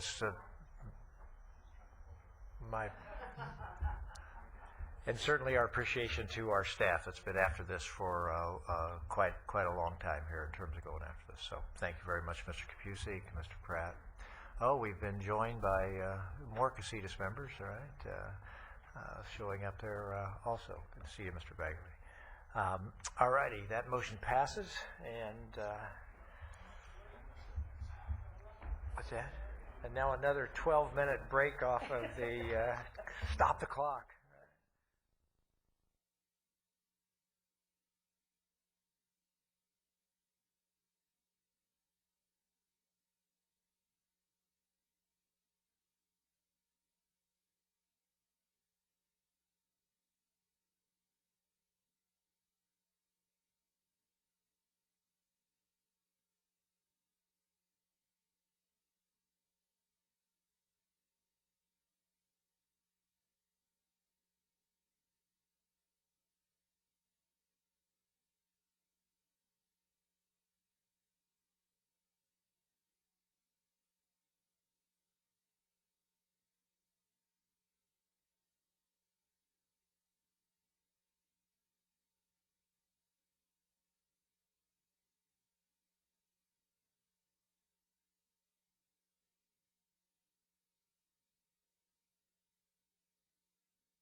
Great. Right at the crack of 11, we are back. And Supervisor Long. Yes, thank you, Mr. Chair and board members. It is my pleasure to have invited to our boardroom this morning Captain David Fleisch, who we're going to honor with a resolution for his 28 years of military service to the United States Navy, and I invite him to step up to the podium. And also happy to have the commander of Naval Base Ventura County, James McHugh, with us, and happy he's with us. And I know Captain Fleisch has family members that I hope he'll introduce to us as we present this resolution. Captain Fleisch was born in St. Louis, Missouri, but came to his better senses and came to California and graduated from Polytech University, Cal Poly at San Luis Obispo with honors in 1982 with a Bachelor of Science in Architectural Engineering. He was commissioned in the Civil Engineer Corps of the U.S. Navy through the CEC Collegiate Program, and he served in numerous places and assignments over his years. He also served on board the Naval Mobile Construction Battalions 3 and 5, as well as the 31st Naval Construction Regiment located in our very own Port Hueneme. Whereas Captain Fleisch has served two major commands as the U.S. Southern Command and the U.S. Pacific Command, along with the Army and Air Force. He joined Naval Base Ventura County as the Chief Staff Officer in April 2007. He found, in addition to all of his good work and time with the naval base, he had time to contribute to our community. And as a board member of West Ventura County Region New West Symphony, as a workforce investment board and Ventura County Business Exposition, gave lots of time and talent to those efforts. Captain David Fleisch received his Master of Science in Civil Engineering at the University of California, Berkeley in '87 and graduated with distinction in 1996 from the, is that right? Yes, ma'am. See? And in 1996, Naval War College with a Master of Arts in National Security and Strategic Studies. Captain Fleisch is a registered professional civil engineer in the state of Washington and holds other certificates of academic excellence, and has been very active with the CEC-CB Historical Foundation and member of the Society of American Military Engineers. He and his wife Chelsea have two grown children, and I know he is very proud of his daughters with him today, and I'll let him talk to that. So it's my honor to be able to present on behalf of the board to you, Captain Fleisch. A great pleasure in honoring you for 28 years of military service for the United States Navy, specifically your service with Naval Base Ventura County, and to acknowledge your achievements brought about through your leadership and your dedication to both country, Navy, and family, and your service and commitment to our community and our country. And I'll step down to present this and invite you to say a few words. Well, thank you, Supervisor Long, Supervisor Zaragoza, Supervisor Bennett, Supervisor Parks, Supervisor Foy, Ms. Robinson. Thank you for giving me the opportunity to be here. I will introduce who I have behind me here. In addition to Captain McHugh, I have my parents, Bob and Jean Fleisch, my sister, Julie Ligon, and my daughter, Laura Fleisch, who just graduated from UC San Diego last Saturday. Yay, no more payments. Here, on behalf of the board, we thank you for your service. We appreciate our short time together, but appreciate your work, David. Thank you.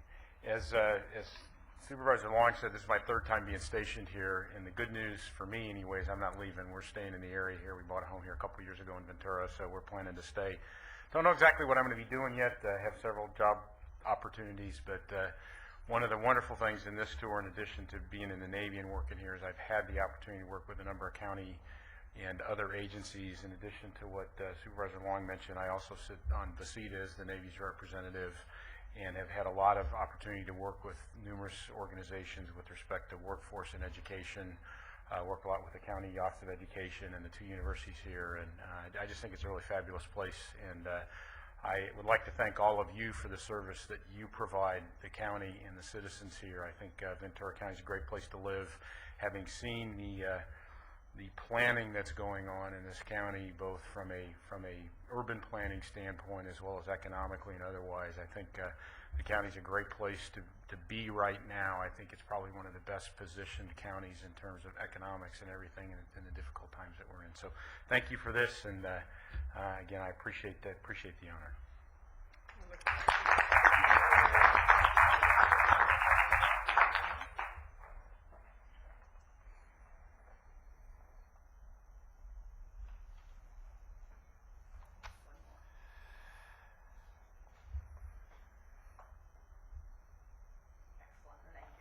And Captain Fleisch, where did you buy that house? We're up behind the college, up off of Loma Vista. Oh, so not well, far from here, up in the city. welcome to Ventura. Yeah, Great. in Ventura, in the city of Ventura. Yes. All right, great. Thank you.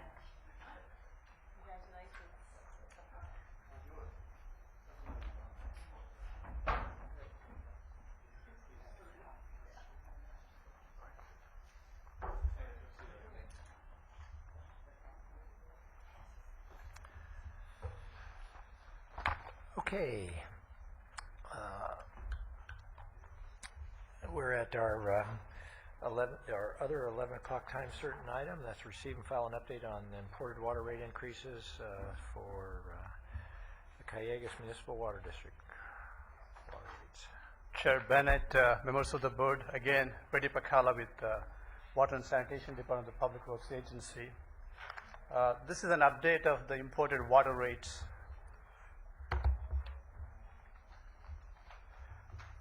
As you can see, our department manages 4 water districts that import 100% or a partial imported water supply for these 4 districts. Waterworks District number 1 provides water supply to City of Moore Park and surrounding areas to the north and west of the city. Entire district is within Supervisor District number 4. District 17, this is incorrect here. District 17 is for Bell Canyon, and this district is within Supervisor Districts number 2 and number 4. District 19 provides water service to community of Somas. Those boundaries extend from Center School Road along 118 all the way to Balcom Canyon Road, and that particular district is within Supervisor District 3 and 4. Lastly, Lake Sherwood CSD is entirely within Supervisor District 2.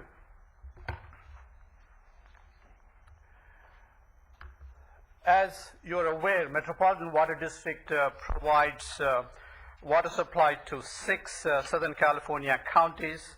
Their service area stretches from Mexican border all the way to Ventura County. And Metropolitan Board is governed by 37-member board, and that represents 26 member agencies. Callegas Municipal Water District is one of the 26 member agencies. Major water sources for Metropolitan Water District are from the State Water Project and Colorado River System. As you're aware, Metropolitan Water District water supplies have been severely curtailed because of a judge's ruling to protect delta smelt in Bay Delta area that restricts their water supply coming from Northern California. And Callegas Municipal Water District in the past used to get 100% state water project. We usually don't get any Colorado River water supply to our Ventura County. And as you're aware, Colorado River system is in a drought for the last 7 years. They had a below normal rainfall in out of 8 years. Can I ask, Reddy? Yes, sir.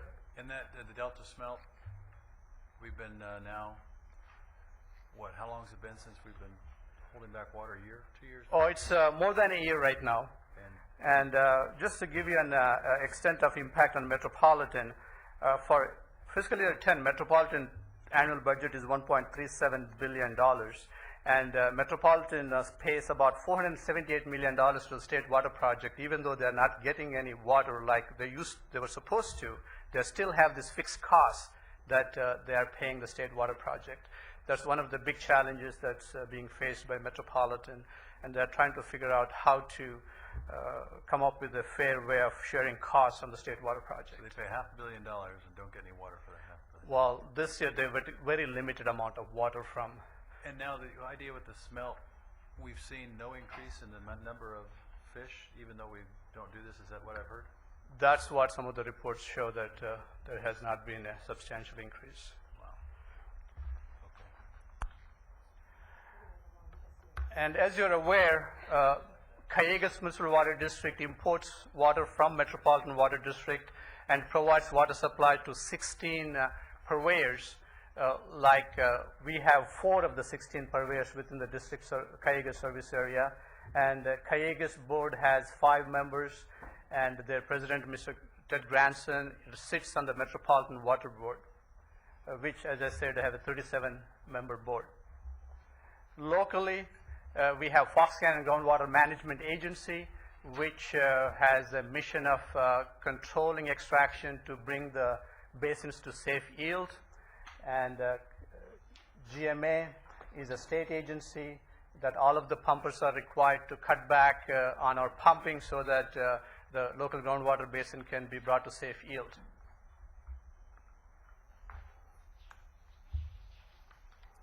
Does that mean nobody else then can drill wells right now?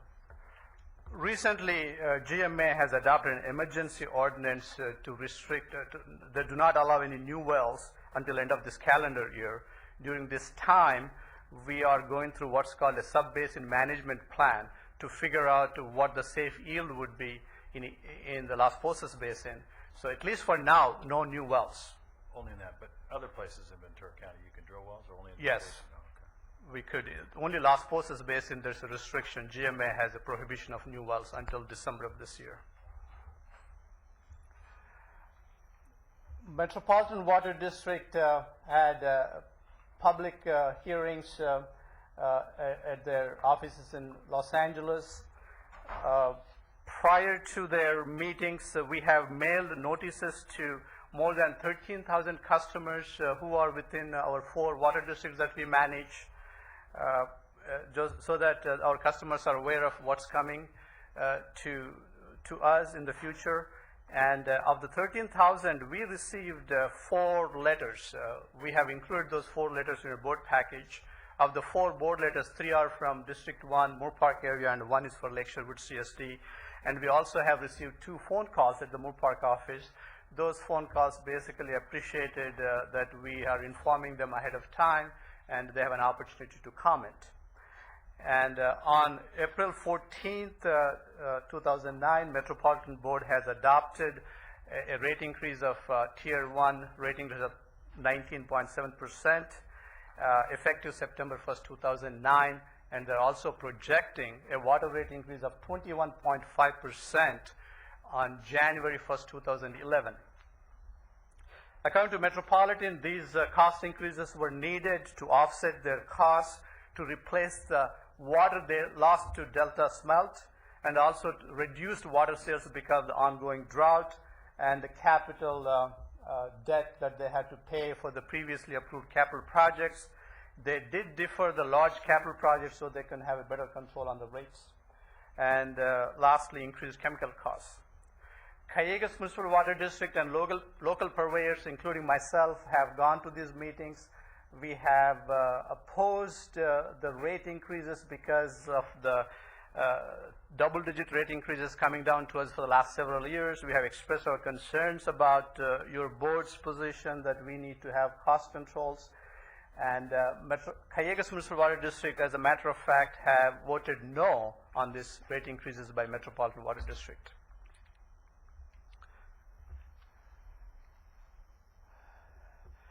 Now, Cayugas is looking at these rate increases from Metropolitan, and again, we all local purveyors have had meetings with the Cayugas, and we told Cayugas that local purveyors, we have to go through Proposition 318 protest hearings. For us to go through these hearings, we need 3 to 4 months of time. So Cayugas general manager recommended to their board not to increase the imported water rates until January 1st, 2010, even though their rates are going up in September 2009. This will allow sufficient time for the local purveyors to go through appropriating procedures. At this time, Cayugas is discussing possible rate increase of 22%, effective January 1st, 2010. And Cayugas general manager also told me that he expects to have this recommendation go to their board before the end of August 2009. Once Cayugas board makes a decision about their water rate increases, we will be preparing a water rate analysis. Typically, we do a 5-year rate analysis, and then those analysis will be presented to the Citizens Advisory Committee for each of the districts. As you are aware, you appointed those advisory committee members for these districts. Once they review our recommendation, once there's agreement on the rate increase, we will mail the 45-day notice required by law to all of our property owners. And at this time, we are anticipating we'll bring our recommendations to your board in November, December of this year. If your board were to approve these recommendations at that time, they will be effective in January of 2010. This concludes my verbal presentation. I'll be glad to take any questions you might have. Supervisor Parks? Thank you. There's a very good comment letter from a resident in Lake Sherwood that talks about being very prudent with her use, a very frugal user, she says, but is surrounded by neighbors who are not concerned with their water usage and waste most of it on green lawns and plants which don't belong in the natural environment. She wants to know if there could be a policy, and I guess it would be like a tiered approach, where those who are responsible users of water don't pay as much as those who are not as responsible with their water use. Yes. Supervisor Parks, as you're aware, your board has adopted three-tiered water rate structure for each of the districts that you govern. And I would say our water districts are a handful within Ventura County who have a tiered rate structure in place already. And last time when I came to your board with rate increases, we also have adjusted the tier 2, tier 3 factors so that it's like a disincentive for the people who use large amount of water on outside landscaping. So we do have that structure in place, and for the last year and a half, we have been giving notices, violation notices to the customers who waste water. And when our customer service people are out there doing work in the district area, we do provide notices to our customers to make sure that they're not wasting water. If they are wasting water, they're subject to penalties. And we think the tiered rate structure we have in place would help us to promote less water usage for the exterior water use. And I'm wondering, do we promote the program so that people know, or they're just going, oh man, water rates are going up? They don't realize that, hey, if I didn't use so much, I'd be in this lower tier. We do promote, as a matter of fact, for the last, since the last water rate increase, we have been sending notices in our water bills. And we, as a matter of fact, have water conservation programs where we have a school education program in Moore Park schools. And we also offer what's called a water-wise gardener workshop. As a matter of fact, this Saturday we have a 3.5-hour class. I was very pleased to see that the class has been full, so we are scheduling another meeting. And we are promoting water conservation, and we do have rebate programs that we take advantage from Metropolitan Water District. You know, it would be helpful for me to see what you are mailing. I don't live in Lake Sherwood, so I don't really know what they're getting, or Bill Canyon, but I think it is important. And obviously this person didn't realize that it was tiered. So I'd like that information, and we'll also get back to this woman too. Sure, we'll do that. Supervisor Foy. With that possibility that the smelt isn't growing and maybe there'll be something that comes down from that, how much does this water rate change if all of a sudden these supplies are open and we see the drought go away in Colorado? I mean, will we see reductions, or what's your... It's very unlikely we will see reductions.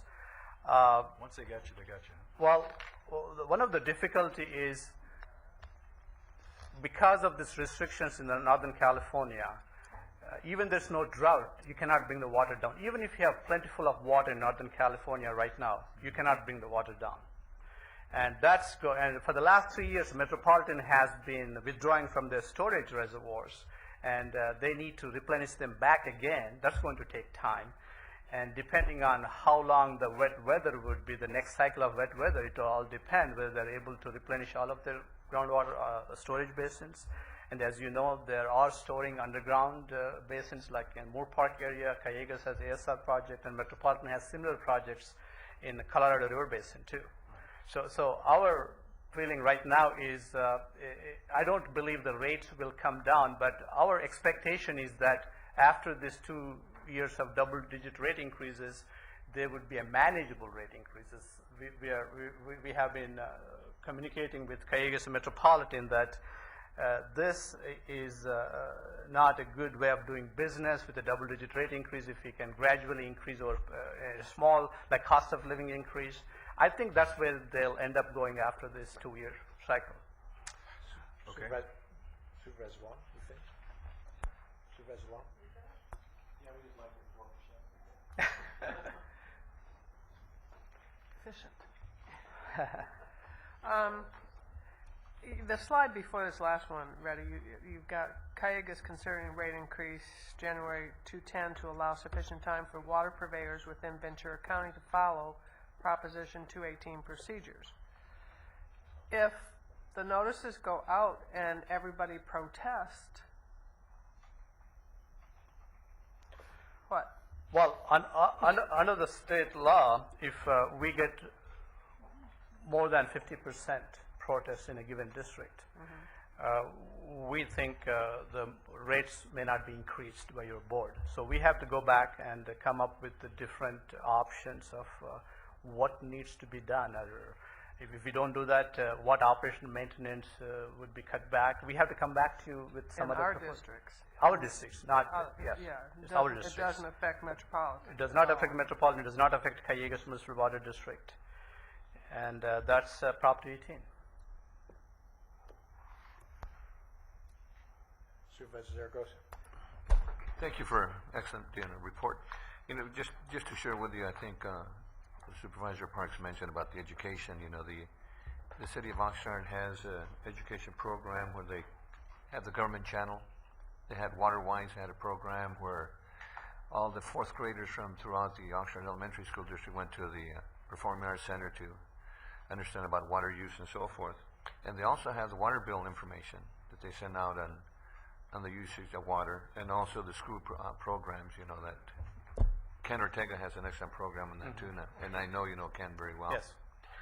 So Yeah, actually we are working with Cayuga, Oxnard and other purveyors. As a matter of fact, they have also prepared a video to show how you should landscape residential properties. Zeroscape. Zeroscape. As a matter of fact, I'm going to bring that contract to your board for approval so that we can also use the same type of information to our customers. As far as the school education, we do have a similar program where we go to the schools every year and promote contests between the students. And as a matter of fact, during last month, Water Awareness Month in the month of May, we had almost like 96 posters that were sent from the Moore Park School District to our office, and we have gone through those and selected 4 or 5 of those. We have given awards, and the Cayuga's board has given awards to the top student in the school districts. We will continue to work on those programs, and we will try to do a better job of communicating with our customers about the rate structure, about the tier rate structure, about the water shortage. We'll continue to do that.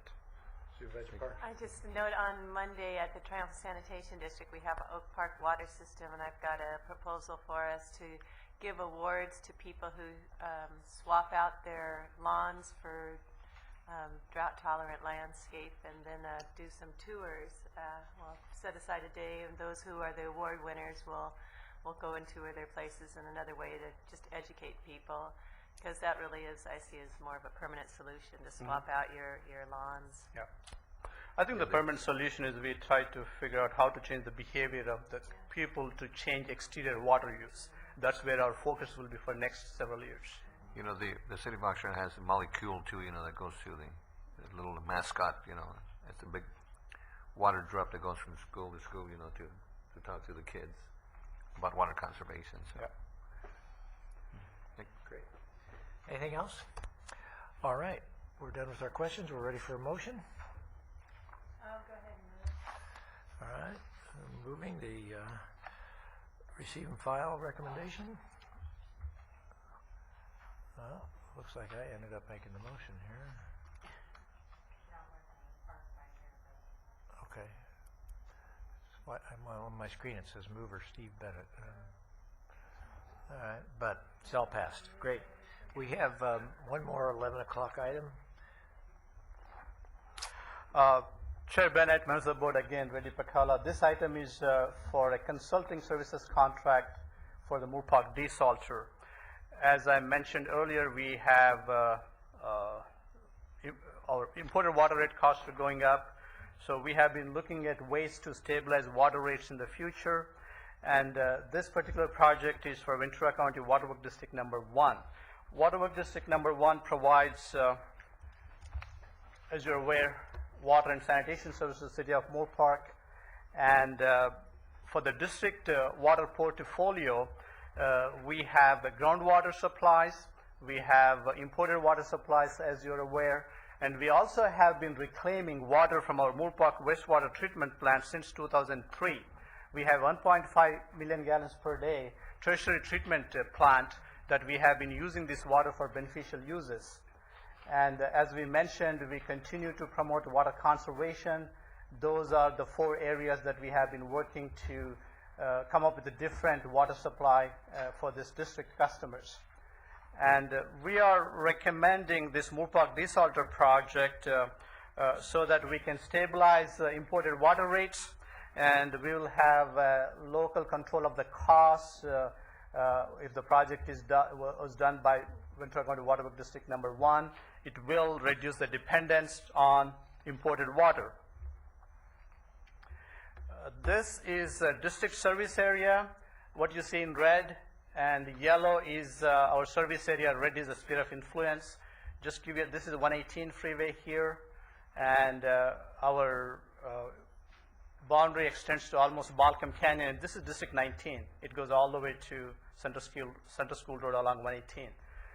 And we have previously done an engineering study and identified the area between Hitch Boulevard and the city of Moore Park city limits, south of 118 freeway and the Arroyo Las Posas flood control channel as a potential area for a Moore Park desalter.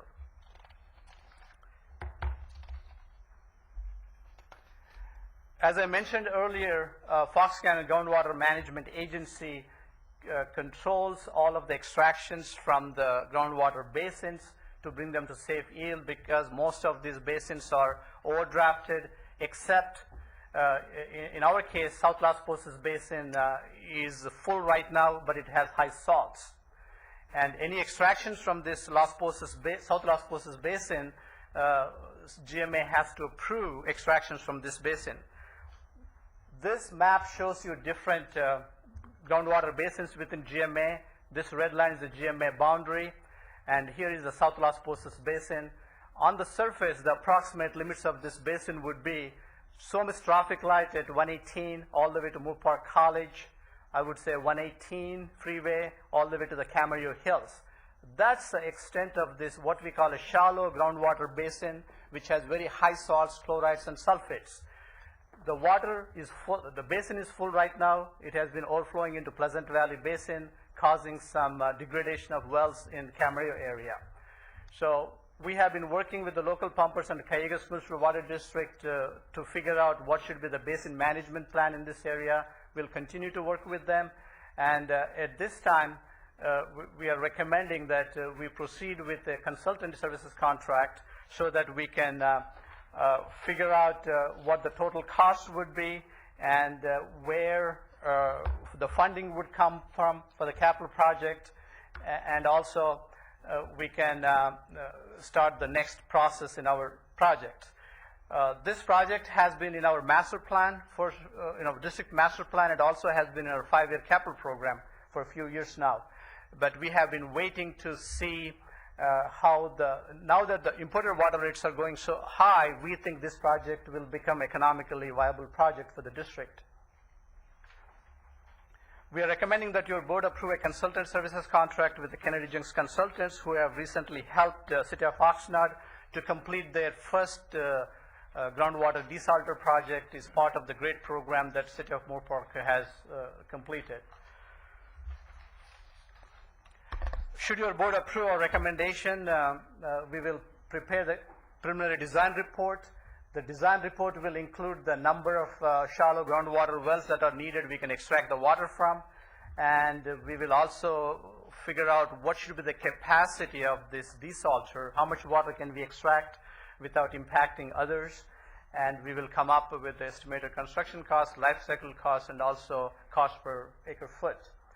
And we will identify funding options, grants, low interest loans as part of this report. and also we'll identify where this project should be located and how much area would be needed for this project. We'll also look at the disposal option. Cayugas Municipal Water District is looking at the brine line. It's called Salinity Management Pipeline. We do not know when that pipeline would be extended to Moore Park at this time. So we're also going to look at possibly taking the backwash from this to our Moore Park wastewater treatment plant, whether that's feasible and at what cost we could do that option. And we are expecting if your board approves this recommendation, report will be completed in about 8 months. At that time, we will be making presentations about this project to the Foxcan and GMA, going through their normal process of they have a technical advisory committee and strategic advisory committee before we get to the Foxcan and GMA.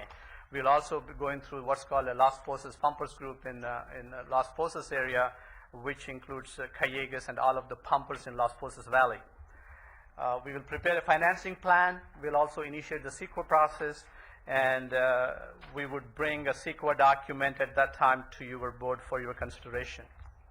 That concludes my verbal presentation. I'll be glad to take any questions you might have. I don't have a question, I have a comment, and it's just that I'm going to be very curious about the whole issue of the brine discharge and what those costs would be if you tried to do that through the sewer plant, and that's going to be the big $64,000 question. Yes. So I'd love to stay informed on that. Supervisor Parks. Yeah, I am also. I wasn't really reading about the connection with this and the GREAT project, and I'm still not quite sure how they interplay with each other. I think a lot of this seems to be timing. You know, if one project goes through, then you don't need this project. So that's one of my questions. Okay. Well, there's no direct connection between GREAT project and this project. The reason I mentioned GREAT project is that's first groundwater desalter project was designed by the same consultant I'm recommending to your board. That was the point of the connection I made between the GREAT project. As far as the projects, the timing, what we think is we need water supply in Ventura County.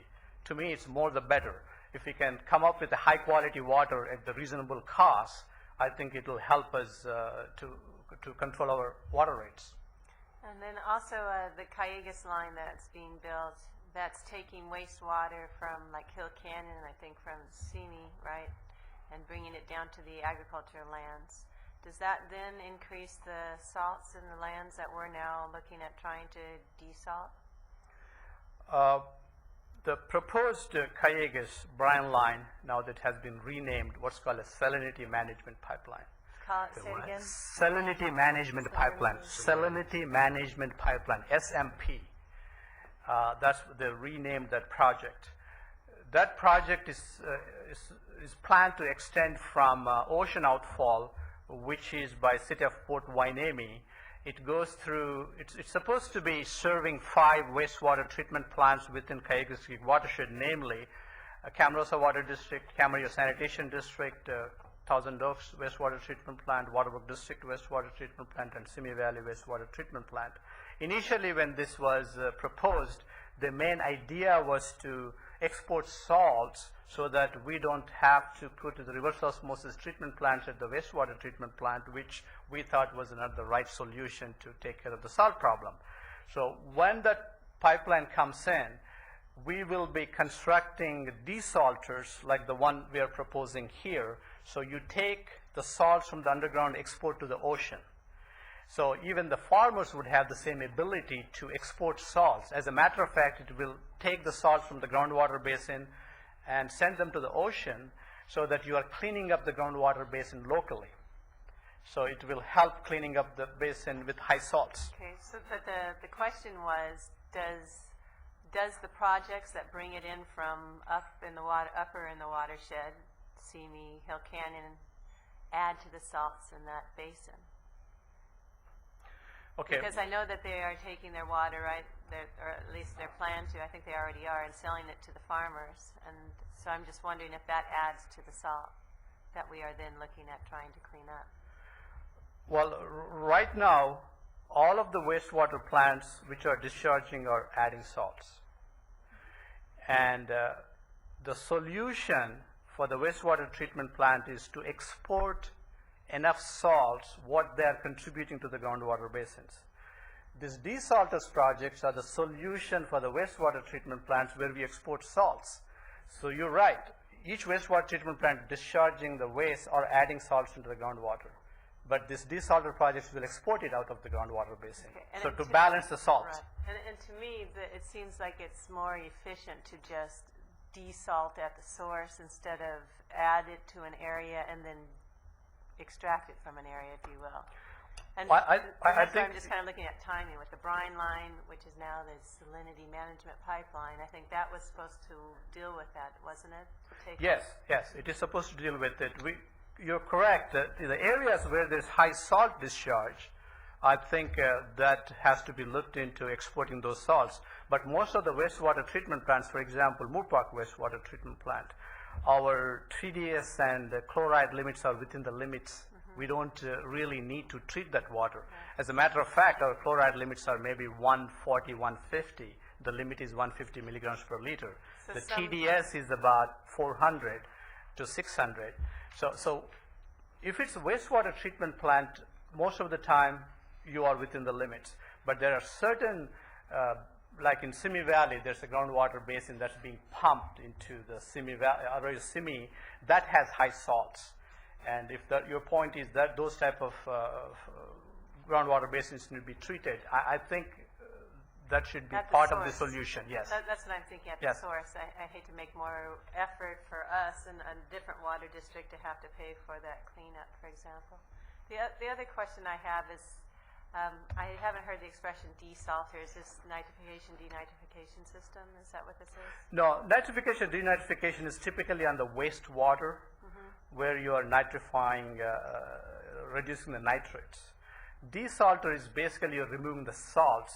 If it's not, it could be any process like a reverse osmosis, membrane process, where you're pushing the water through small conduits so all the good water comes out and the salts stay back. Then you have to take care of those salts. Real expensive. It's very expensive, but with the imported water rates going up, we think this will be economically feasible project for winter. And then this is just to go out to look at a proposal of what kind of design you would have. This would be to come up with a preliminary design report. It will identify what type of process we need for the water quality we have in this groundwater basin, and what would be the capital costs, what would be the life cycle costs, and what are the potential grant opportunities or the low interest rates we could get. At that time, we'll come back to your board with that plan. And I would very much like to see, and what are the alternatives? Because if you can take care of it at the source, or there are less expensive ways of doing it, or you wait for the brine line, or whatever the other alternatives are, I think that is very important to look at. I hate to come up with a solution when there's a less expensive one down the line. Certainly. Supervisor Zaragoza. You know, just a little bit on the GRADE program, because I was involved with that, is one of the good things about the GRADE program is that it reduces the use of groundwater, of course, number one. And then the saltwater intrusion that's coming up from the ocean is really important, because that salt water is contaminating the whole aquifer down in Oxnard. And it replenishes that water, because a lot of the farmers need that water too. You know, ag is one of our best, or probably highest producing entities that we have. And also the city of Oxnard is getting credits from Callegas for using that water. That's going to help the users, the businesses, and the residents, which I think is extremely important, because, as you can see, those rates are going to go up and continue to go up. So I think there's a lot of pluses there, you know, that the desalter brings in, you know, to the whole system. And there was AWA had that breakfast not too long ago where Supervisor Long got that big award that she was. But the whole idea is to try to save all that water from whether it's Las Posas or Camarillo or Oxnard, and I think we've got to look at the total picture. Could I ask one other little question? Oh, it's not my turn. Supervisor Foy? Let me just ask real quick. So we're going to spend $189,000 here to figure out what this is going to be. And give me an estimate of what this thing will cost. Well, depending on the capacity of the desalter, when I say capacity, how much water we can pump. It could be anywhere between $15 million and $30 million Okay. for the capital construction cost of this project. And then there's an operating cost. Then there are operating costs. But this report will identify those costs. It will identify what would be the return. Instead of buying imported water at, let's say, $1,200 an acre foot, this would be, how does it compare to the imported water rates? Okay, if this is 15 to 20 or 15 to 30 million, where do we find that money? This money would be grants, low interest, and a portion of it possibly from the new growth, portion of it from the water rates. Instead of sending the money to Metropolitan, we'll be using that money here to pay for this project. Right. Okay. I agree. I think it sounds reasonable. I'm just curious how we'd come up with that 15 to 30 million now. We spend a couple $100,000 now, and then it may be years before we come up with that. Then will we spend the 189,000 again to redesign with new technology and that? No. This will identify the technology. But I understand that, but I'm just saying, but what if we can't find this 15 million? I mean, grants and loans, and that's pretty, there's not a lot of money out there right now, is there, for us to go find this kind of money? Well, I think that will be part of the exercise we go through and come up with a recommendation to your board to finance this project. Okay. Maybe you have another question. To supplement that answer, the rates are going to go up from Metropolitan. There are a bunch of people who want to put straws in this pile of water that's sitting down here right now.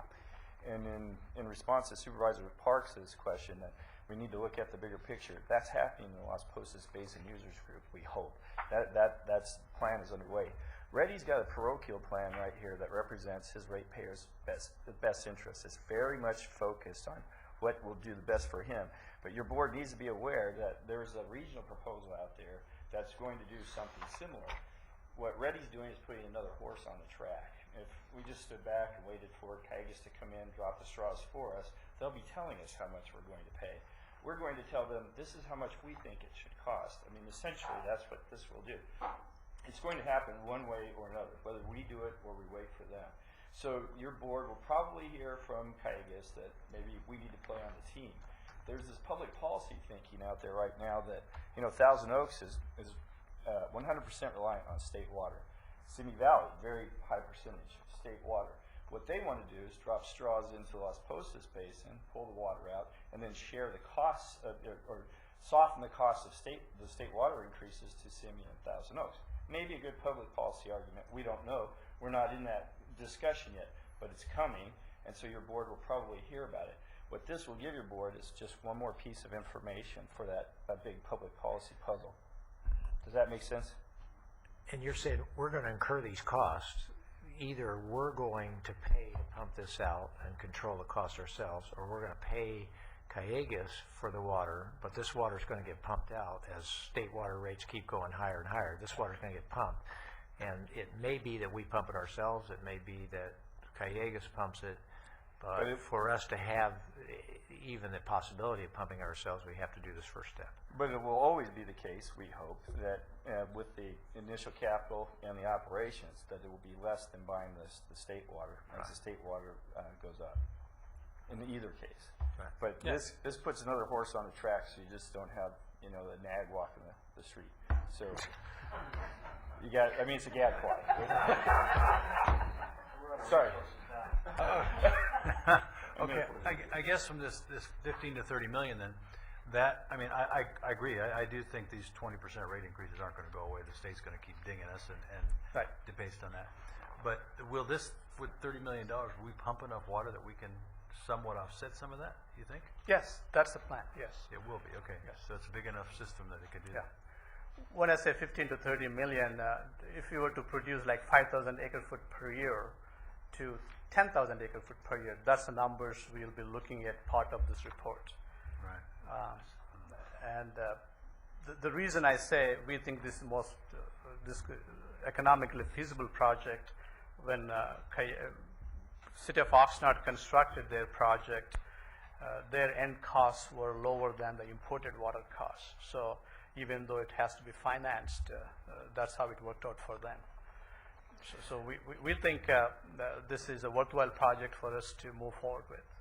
And once you get that cost savings, not only are you not shipping the money out, you're keeping it here, that as that rate grows, you're actually, over the years, making more Correct. and more in terms of Correct. profit. I have a question for Mr. Pratt. Is that term about the stag, is that an MBA term from Harvard Law School? Thank you. Supervisor Parks. And this is for potable I'm sorry, I water? didn't see. Pardon me? Potable water, are we talking about? Yes, this will be Title 22 water. Taking ground, so you have these sewer plants that are discharging into the creek, they end up in the ag land, it goes into the aquifer, it gets cleaned up, and we drink it? Yes. The other question I have is regarding the energy use, and I guess that will be one of the things that the study will look at. I think what makes reverse osmosis so expensive is the energy. Correct. And so we'll be looking at solar and Yes, other that's types part of energy. this study would be to look at the solar panels at the Moore Park wastewater treatment plant. You know, your board in the past have purchased land in Moore Park wastewater treatment plant. We have land so that we could construct solar panels if that's feasible for this project. That's one of the options we'll be looking at. Supervisor Long? No, that's a good one. That's a good one. I would hope in some of this, and I know that there, you know, we've had these discussions historically on what creates this groundwater salinity. So continue to have that and take steps to, you know, lower that and eliminate it in a basin like this. I think it's just ironic that we have now a brine line that's going to be dumping the salt into the ocean, and we have desal plants proposed to take the salt out of the ocean so we can use the ocean water. And so doing this, I think, is perhaps a better look at, you know, how can we, at the source, do something with this valuable resource. If I could, just even if you have a desalting plant to take the salt out of the ocean, that plant redeposits its brine back into the ocean. So correct. It's not like you're not taking it out of the ocean. You're just taking it out of the water you're going to drink, but the amount of salt stays the same in the ocean. But if I may, when we talk about desalters, this is a groundwater desalter compared to the ocean water desalter. The salts in the ocean are about 30,000 parts per million, whereas this groundwater has only 2,000 parts per million. When we talk about ocean desalter, that's very expensive compared to the groundwater desalting projects. So that's one of the reasons we think we have a better chance of controlling costs. Okay, anything else? Ready? I'm not ready, but I'm just not going to support it at this point. I haven't been convinced that I want to spend the funds for this because I don't know if it's the wise thing. Are you asking for another week, or are you? No. I need to see. I see other projects out there that could potentially be doing this, and I'm not so sure this is a That's good idea. what you meant by not ready. You won't be ready. Okay. The one thing I would note is there's no question that Reddy knows he's going to get a workout on everything he brings forward here to this now, and we are getting an education as a result of it. So that is good. Any other questions? Then we're ready for a motion. I'll make the motion to move ahead with this. I think we have to explore alternatives because the cost, I agree, if we don't try to manage our own locally, it will be managed for us. I'll second that motion, and I'll second it for one big reason. When those people that are getting these 20% rate increases in Moore Park, et cetera, when they see those, they want to know we're trying to do something positive to come up with some alternative than being reliant on the state. And I think this makes sense, and it's also, I think, good government for us to be more of an equal player at the table as we're having these conversations with Callejas, et cetera. It also has some benefits for Camarillo in terms of that water migrating down into Fox Canyon. And after our very interesting testimony last night with one of our cities in the county, I don't think that I want to be completely dependent upon what they decide to do and then have us dependent upon them for our water rates or our water information, et cetera. I hope I was clear and delicate at the same time. All right. So with that, it's ready time for us to vote.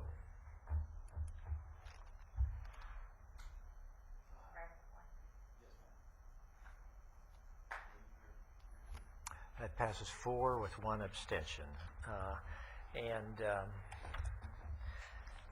We are, Thank you. this meeting is adjourned, and then we have our special meeting at 1:30. Are we saying, using the right language there? Thank you. All right.